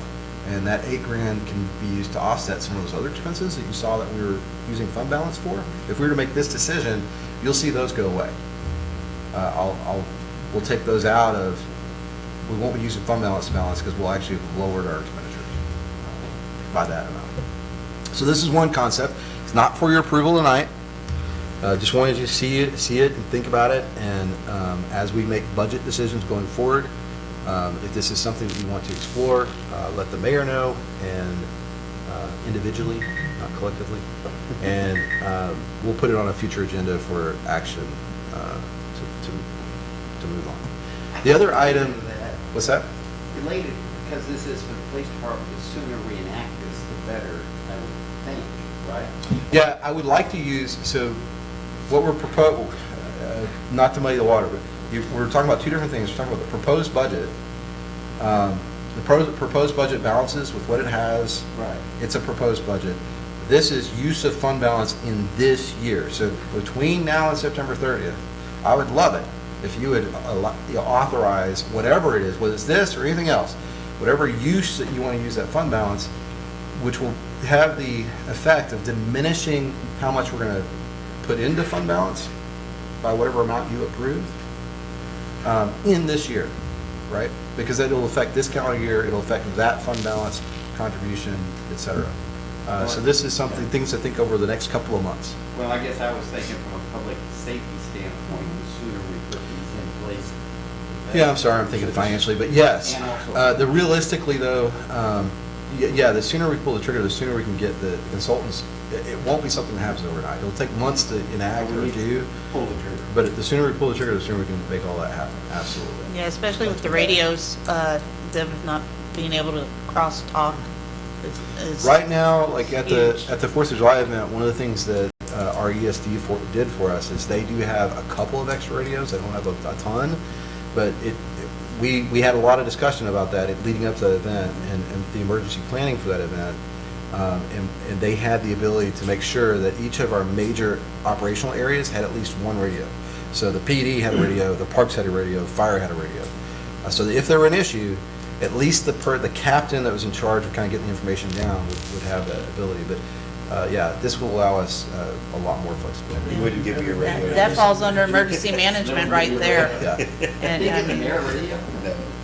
He's like, if you need a radio, then there's a problem with the way that we're doing things, so. That's right. Well, I point out is I don't have a radio. Yes. Mayor, you're not getting a radio because I don't have a radio. And honestly, I don't want a radio because I'm not an emergency responder. The people who need them, the people who need them are the emergency responders. Right? well, but Hold on it one comes in second. handy Actually, when hold we're. on 1 second. Oh. So Herb has been very patient with us, please. Can't we put a budget amendment on the next meeting and vote for this? Yes, you can. That's why I was saying if it's whether it's this or anything else, And the next one? you please reach out to the mayor, and because that's our process and our policy is for you council members to put things on the agenda. Really, they need to go through the mayor, put it on, talk to him about it. What he will more than likely do is reach out to one or two others, not saying who, not avoiding that walking forum issue, but to be able to get a consensus of, okay, is this something of interest to others as well? Should we go ahead and put it on? But the mayor doesn't get a vote, and so instead he gets to control the agenda, which is kind of a trade-off. All right. So yes, the short answer is yes. I think I'm hearing a consensus anyway. And regarding the radio, Uh-huh. between you or the mayor, I think it would be handy. That way, if it's something that is impacting Castroville, someone can get on the iInfo or whatever, the alert thing, and put it out there. We have a process for that, but again, that's, yeah, understood. And there's the whole, I've been through the operations center setup and that training, and so I understand it, but there's two levels. And I'm in the admin level, and they're in this level. Okay. So this is another item that should look very familiar to you. One of your members, not going to say who, probably, is very, very concerned about this. And being as we have these funds, I thought it would be disingenuous not to at least mention it. The one-time cost, similar to the slide before, this is broken out into one-time and recurring. The one-time cost is about $50,000 to put in the heaters. The ongoing cost, or operating expense, is estimated at 42. Now that has a lot to do with a lot of different things. The biggest part of that is the gas cost. Frankly, the people cost is minimal. That's not an issue. That doesn't scare me at all. The gas cost does have a significant amount, but if we have a warm winter out of this warm summer, that gas cost will be considerably less, right? So I do want to emphasize it's just an estimate, and it also depends on a couple other things. If we were to do a new building, one of the things that we would seek to do, we would look into, is whether or not the mechanical, the AC heating apparatus that is used to heat and cool that building could be used, the exhaust from it could be used to help normalize the temperature in the pool. It will not heat the pool completely because it's not a big building that we're talking about, but it will help offset it, right? And all of that, all those efforts, depending on the cost that's involved to do them, can have a pretty good effect on reducing your ongoing gas costs. And the probability with that, honestly, is pretty minimal, just because you're heating it, like, there's not, during the winter, there's not exhaust heat, there's produced heat. So I wouldn't look at that as any major savings. The other thing that we need to look at here is, I really believe that when you look at the gas costs, those are underestimated. And I know that Herb has put out some numbers from an engineer that I think are, decent. But the problem becomes when you've got a thermal run through. So we would have to, if the temperature dips down to a certain point for a certain amount of time, just the amount of heat that's stored in there dissipates. So one of the things that we should look at with this also is covers. I was about to say, the other impact of this, you beat me to the punch a little bit. The other thing that will impact this greatly is whether or not the pool is covered. And so we do have a cover for the pool, correct? Yes, that's accurate. So we do have the ability to cover the pool, whereas we didn't in the past. We have a thermal cover for the pool. You call it, classify as a thermal? There's a difference between a cover and a thermal cover. It's made, we got it from a pool in Austin, and we're supposed to maintain. It's not a thin plastic, it's a thicker tarp that has insulation with. Is it a single thing that goes across the entire thing, or do you have it separated by the lanes of It the? wasn't made for this pool, so, Just gonna lay it over. we haven't really laid it over. A lot of the recommendations has been to focus on heat, because that's where you're going to. So the thermal battery is? Yeah. Actually, it's not, it's the surface area. Yes, it was the other, yeah. It's called And- entropy, yeah. Yeah, so, Order moves to chaos, it's terrible. thank you, Joseph Winkler was the one that got us recognition for those were. Nice. These are the ones that are folded up there. They're like 75 grand each. Well, they're 30 for the, No, those are the pads for the diving team that were removed, they were behind the pavilion. No, these are in a closet in the storage building. So, these are the only, so this, I told you this is the last two, this is not for a decision tonight, just something to contemplate for future discussion. At the next workshop, so this is the last slide, upcoming important days, July 26th will be your third workshop. We may have additional discussion on the 9th potentially, but at the 26th, or on the 26th, we'll go over the CIP, so we'll add that in. That's really not a budget, like, for all intents and purposes, unless you tell me otherwise. This is the proposed budget. So, and you have every opportunity, right, to tell me otherwise. But I'm just letting you know, this is what staff prepared. So until I hear differently from council, these are the proposed budgets for utility fund and general fund. And I will send you, if you don't already have it, I'll make sure you have access to the Excel files and these presentations. So you can go over to your heart's content and maybe study them a little more thoroughly. But the next meeting, even though it's not really impact the current budget, we will give you a look at the CIP. And that's really more of a harbinger, if you want to think of it, for things to come in the fall when we start planning our next debt issue.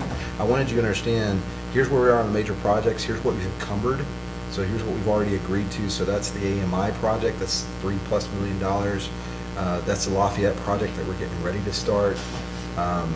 It's the streets projects that we've already done and that we're about to start as well. The drainage engineering that we're committed to, the respec engineering we recently committed to, that's pretty considerable sum. So each one of those will be recognized on this sheet, and it'll also show you, so it'll show you the CIP that was adopted, what's been encumbered and happened since then, and kind of what it looks like going forward. And that going forward is the one that has the biggest question mark on it, because, like I said, our financial advisor is going to tell us how that's going to be impacted by our ability to borrow. The only good, I say the only, one of the good spots is simply that you have a very, very strong fund balance in both utility fund and general fund. And so even if our borrowing ability is diminished somewhat, you do have cash on hand that allows you to invest in one-time projects to a certain extent. The bad part is, once you spend it, it's not coming back, it's gone. Councilman Dyer. Scott has been working with HTS to review our IT support, and he's digging in it really deep. And from what I've observed and talked to Scott about, I think we're probably going to end up having to spend more money than we're spending now to get the things that we have already heard that we really need and we don't have. So I'd just like to throw this out.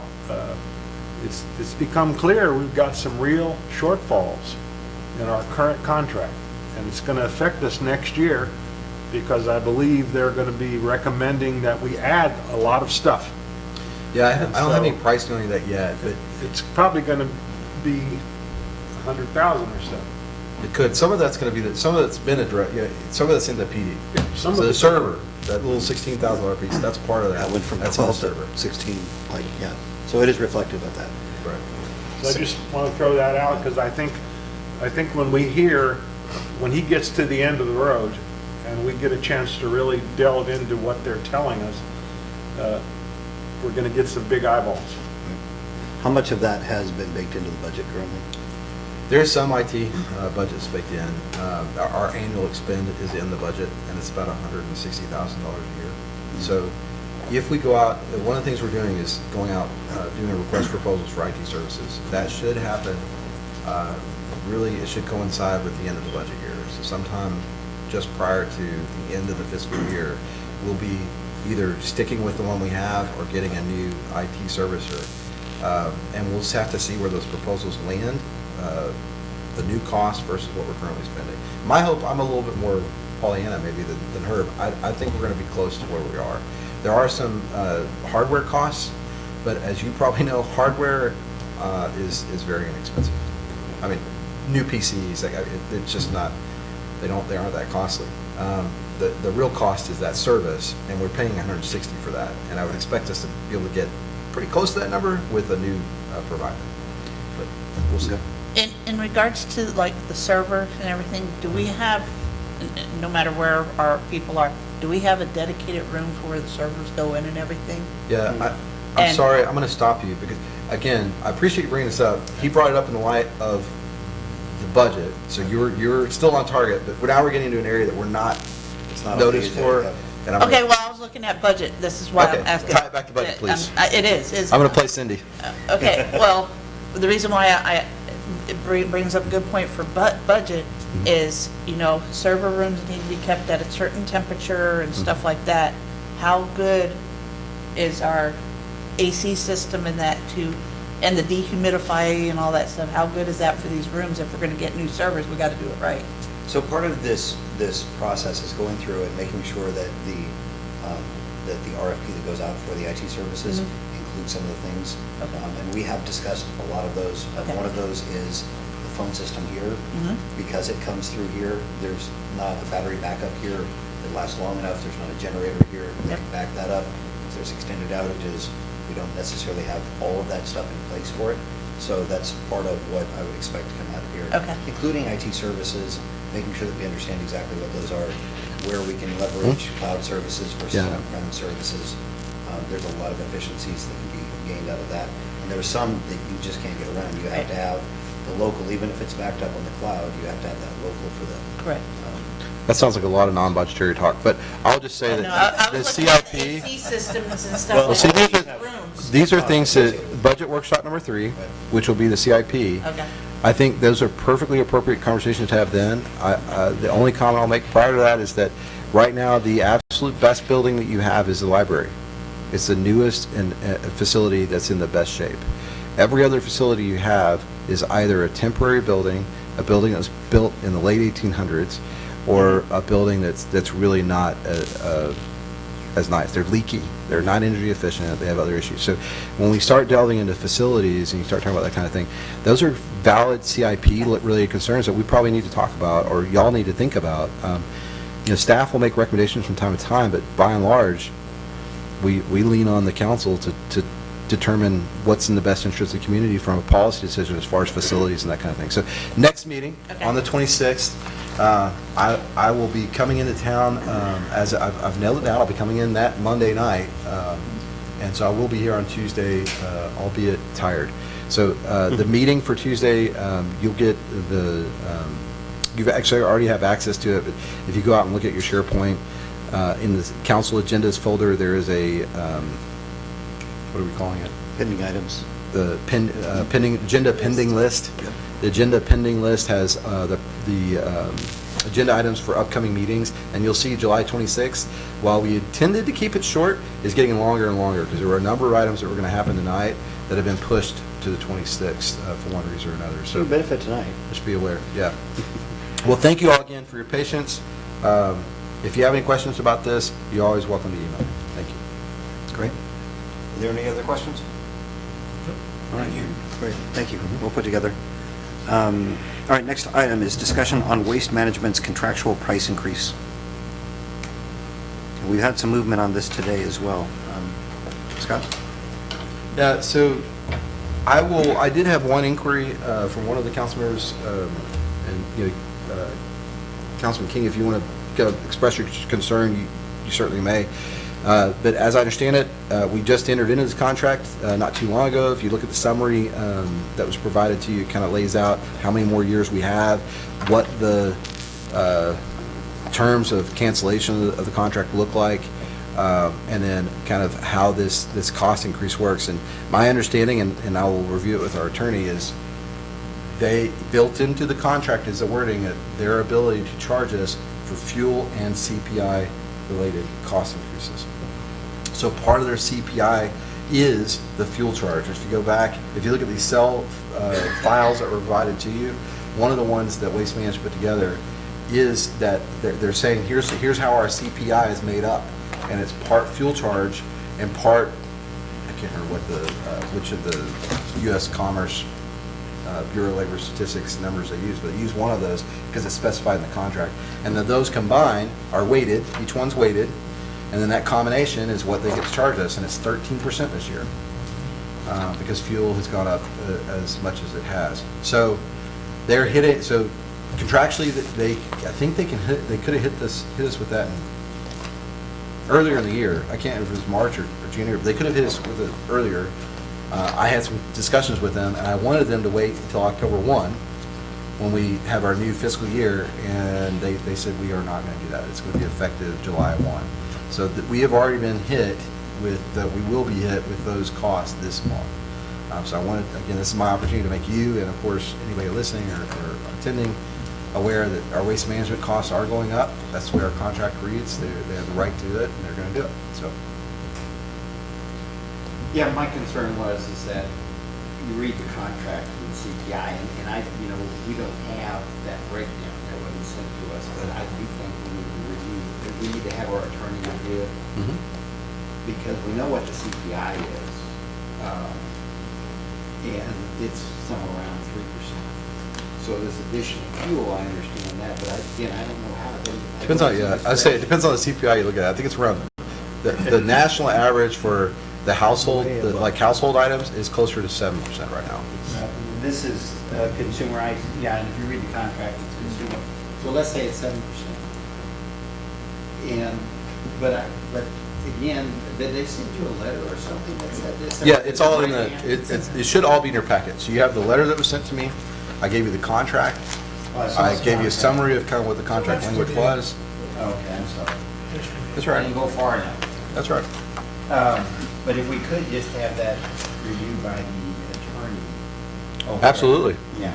I'll forward it to her this evening and just say, hey, take a look at this because they're hitting us with it. And we just want to make sure that you interpret it the same way. Here they're saying the CPI increase is 20%? What? 80. I know one of the things, there's some terminology in there that's not well defined, and I've asked for an amendment to the contract, and he is bringing me an amendment to the contract.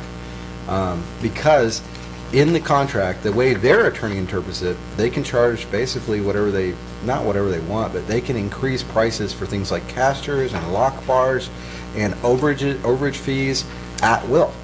They can just say, you know what, now we've increased our fee for overage from $100 to $125, and they have. And they've hit us with added bills. And I think it's to the tune of $13,000 the city's been billed for overage charges that we have denied. And I want to be a good partner, but at the same time, I don't think that's lawful. Plus, the city has to have, we have a whole process for how we establish fees, et cetera, and we have a legal process we have to go through. So that doesn't meet those standards either. And when I read the contract, I don't see, like Phil, specific to those. Yes, there's language in there that says that they may change the price from time to time. But we have a pricing schedule that's affixed to our contract that gets updated every year. So if they're going to change it from time to time, that's that once a year when they change that list. So to his credit, Chris Cox, who's our representative, has worked with me to look at amending that, and that's what we will be doing. And until it is amended, I'm not paying any extra fees because I don't think it's fair. I don't think it's lawful. I don't think it's enforceable. I don't think it's contractually accurate. So to change our rate schedule, we actually have to amend the ordinance, correct? Correct. So that's going to be on the next agenda item. So in the meantime, we'll have the attorney take a look at it, make sure that it's actually lawful with everything Correct. and appropriate. All right. That's it, that's all. Yep. Cool. Thank you for catching that. And this was a discussion item because there's really no action, but I will talk to the attorney. We'll have it probably on the 26th. I do remember to put it on the 26th. It's not. All right. Anything else on that? Thanks for bringing that to our attention. Yep. Next item is discussion on applications submitted for open city boards and commissions. I believe that's Deborah. Yeah, there's a whole slew of this, but really, this is just a discussion item for y'all. The mayor would like to kind of split it up in two different parts. Have the, I'm sorry, I'm thinking here. Have their applications come to y'all first, y'all can review them, and then on the next meeting, make a recommendation. I have put in here each one of the boards with the exception of the Historic Landmark Commission, which they come up in November. Their terms are staggered on each board, and of course, every year you're going to have this come before you because somebody's going to be up. I have made a list of all the boards in your packet that who's come up for their terms. I don't know why I'm thinking this, but on the airport board, if you review it, all three of the members that have put their application in, including our current board members, these are the only terms that are up. Library board, now we do have some openings already. We do have Lacey Schott and Carol Junko that has turned theirs back in. We do have an open position, plus the alternate positions are currently open. Parks and Recreation, the only two folks that are up for that one are the two full board members. You just put on two new alternates, and so that's wonderful. This board is full. They did submit their applications. They would like to be reconsidered. Excuse me, and of course Patrick Connor is currently the chairperson. On the Planning and Zoning, I have Priscilla Garrett. She has submitted her application. Originally, when we looked at this a little while ago, I put in a email out to the boards to see who was going to consider resubmitting so that we'd kind of know ahead of time. I did receive an email, I want to say it was today, it may have been yesterday, I'm sorry. Larry Roberson did respond to me because I reached back out to some of the members I haven't heard from. He is moving, so he's not going to be able to serve. So we will have an open position there. And we have a member for the fifth position is, she has not resubmitted her application yet. She did originally say she wished to. If y'all choose to place someone in that position, if she puts her application in, you can always put her as an alternate instead of full board member. I did reach out to, I've reached out on the zoning board of adjustments. Now, we do have some openings on that board. Bob Lee, and I put in here, but Bob Lee and Diane Crumpton is not going to reapply.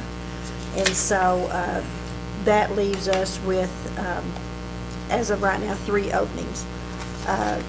We do have one position, the alternate position, Robbie, I think it's Clacker. He has not came to my meetings, and so he is on the roster. He has not came to any of the zoning board meetings yet, but he is an alternate. I did reach out. Marcus Fuentes is the second alternate, or the other alternate on the board. He's been on there the longest. He said he would like to be considered, which he'll have to, of course, resubmit an application. And some of these members may send us applications between this meeting and the next, but he would like to be considered for the open position. That still leaves some positions open, so. But, and like I said, on the planning and zoning, you do have 2. If the current member puts hers back in, you're still going to have another alternate position open if you chose, or I'm sorry, full board position open because Mr. Roberson said he's not going to be able to serve. So, we have a few openings. Library is very in need of people. So, and I'm not sure why. That's such a good board. I know, that's the fun one. But you do have their applications in here for consideration, and that's about it. So on this, I want to, I think that these boards and commissions are so imperative to the way that we run the city. These are really our liaisons to get out there and help us communicate, ask people, get feedback, let people know what's going on. So I encourage each one of you to reach out. I've already reached out to a few different folks to try and get them to volunteer for these, but I want to make sure that we're getting these, especially with some of the ones that have to make some really key decisions in what we're doing. I want to make sure that that we are staffing these with people that actually have some kind of Experience, credentials, right? maybe. Experience. They know what they're doing. I think that we need to be careful about putting people on that have, that are still under the learning curve, and so we really need to be reaching out to find folks that have those credentials. So I would encourage you to do that. I do, I want to make sure that you have the information. The reason that we present the people that have applied for it, and we don't actually vote on them until the following, is because I want you to get a chance to call the chairs, to call the staff liaison, to find out what the qualifications are. As long as we've got a quorum, I would rather leave open positions than put somebody that would actually be detrimental to the board. So we got a big job in front of us. And in saying that too, for the board members that have been on for many years, example, zoning board of adjustments, and I'll use Bob Lee as an example. He knows that if we had a meeting come up and they needed a quorum, he would stay on until we did fill that position, because, you know, it's one of the boards that is a quasi-board. Right. And so, and then two, on the alternates on these boards that we do have alternates, when we do have open board positions, we do, in general, ask if they would like to move up. Some do, some don't. I have not met or contacted the planning and zoning. There is two alternates. We just put one on, Mr. Posey, I think his name? Jacob. And then also Jeff Gardner. I don't know if he wishes to be considered, but by the next meeting I should find out and see if they, you know, one of them might want to be on the full board. So, Great. All right. but ask people. We need people. Definitely. And I think that we've got, I talked to one gentleman who's looking at zoning board of adjustments as well, so we'll get some other folks on there. Good, thank you. Great. Thanks, Deborah. All right, next item, discussion on city and Medina County thoroughfare planning. So we met with the county, Scott and I met with the county on Monday. I don't know if you're keeping on top of what's going on in the county. They had it as an agenda item for the Commissioners Court as they're talking about thoroughfare planning. To the county's credit, they have started doing something that I've been asking for a while, which is a county-wide thoroughfare planning. The thoroughfare planning that we're working on right now, the northern route that we're looking at for relief, trying to get people who are just coming through, make it faster for them through multiple different methods to go around than to go through Country Village. So we're trying to work with that. And one of the difficulties is that the traffic that we're experiencing is not Castroville traffic. It's county traffic. Most of it is county traffic. So to their credit, they have been getting more and more proactive. Our county commissioner has really been advocating for this.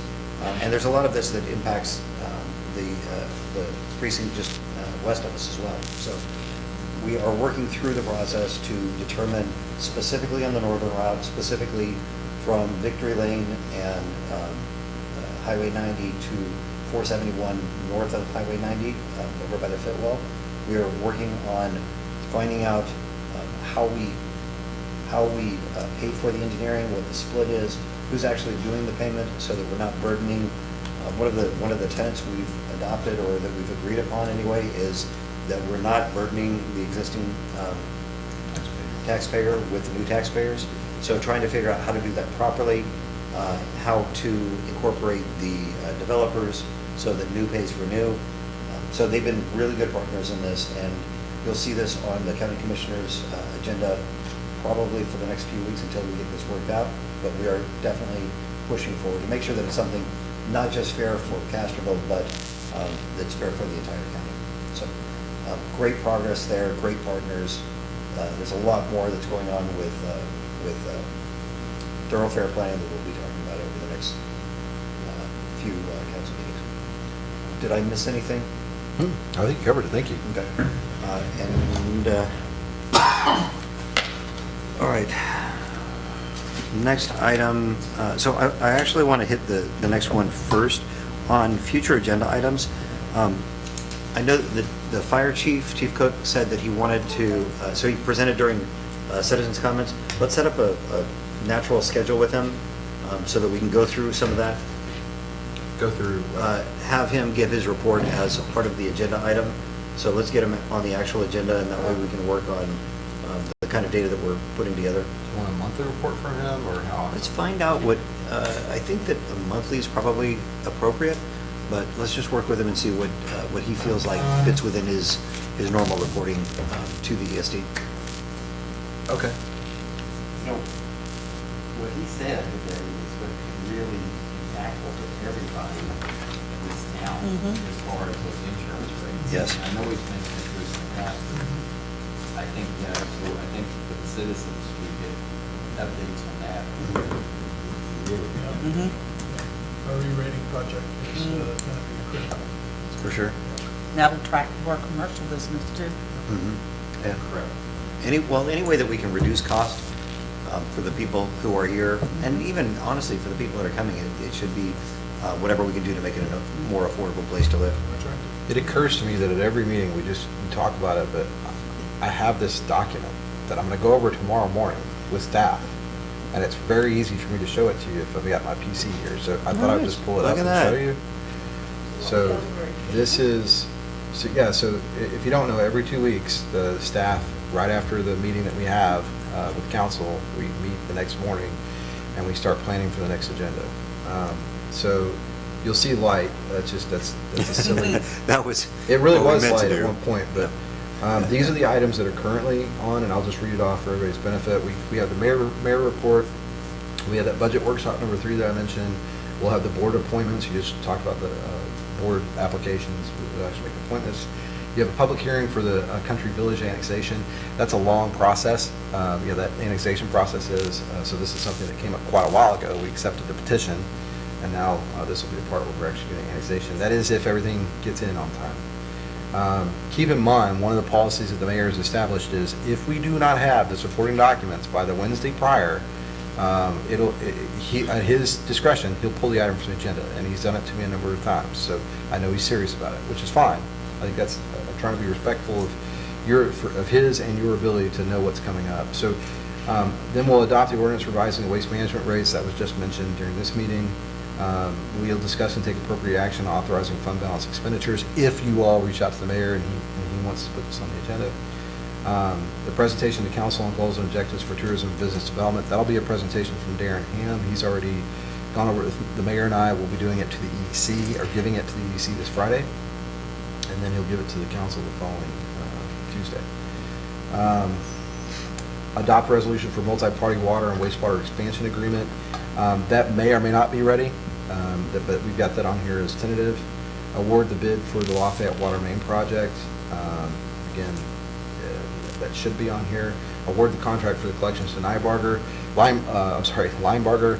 You already agreed that that's who you wanted to go with, but there's an actual contract that needs to be approved. And similarly, we have not approved our wholesale power contract. You approved the group that you want to go contract with.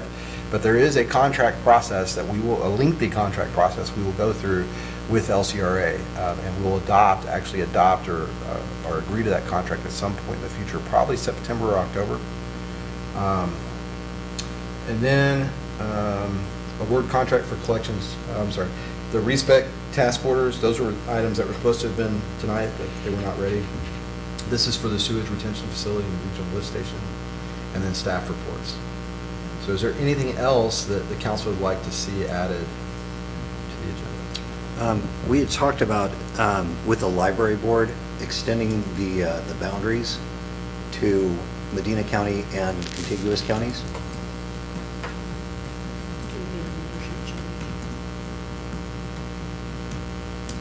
Because we're serving such a large community, and there are people that... To allow memberships in where? Medina County and contiguous counties. We haven't limited it with the Right. for the regional, I guess it'd be a regional. It'd be regional, Well, yeah. library and parks, Okay. that's the two.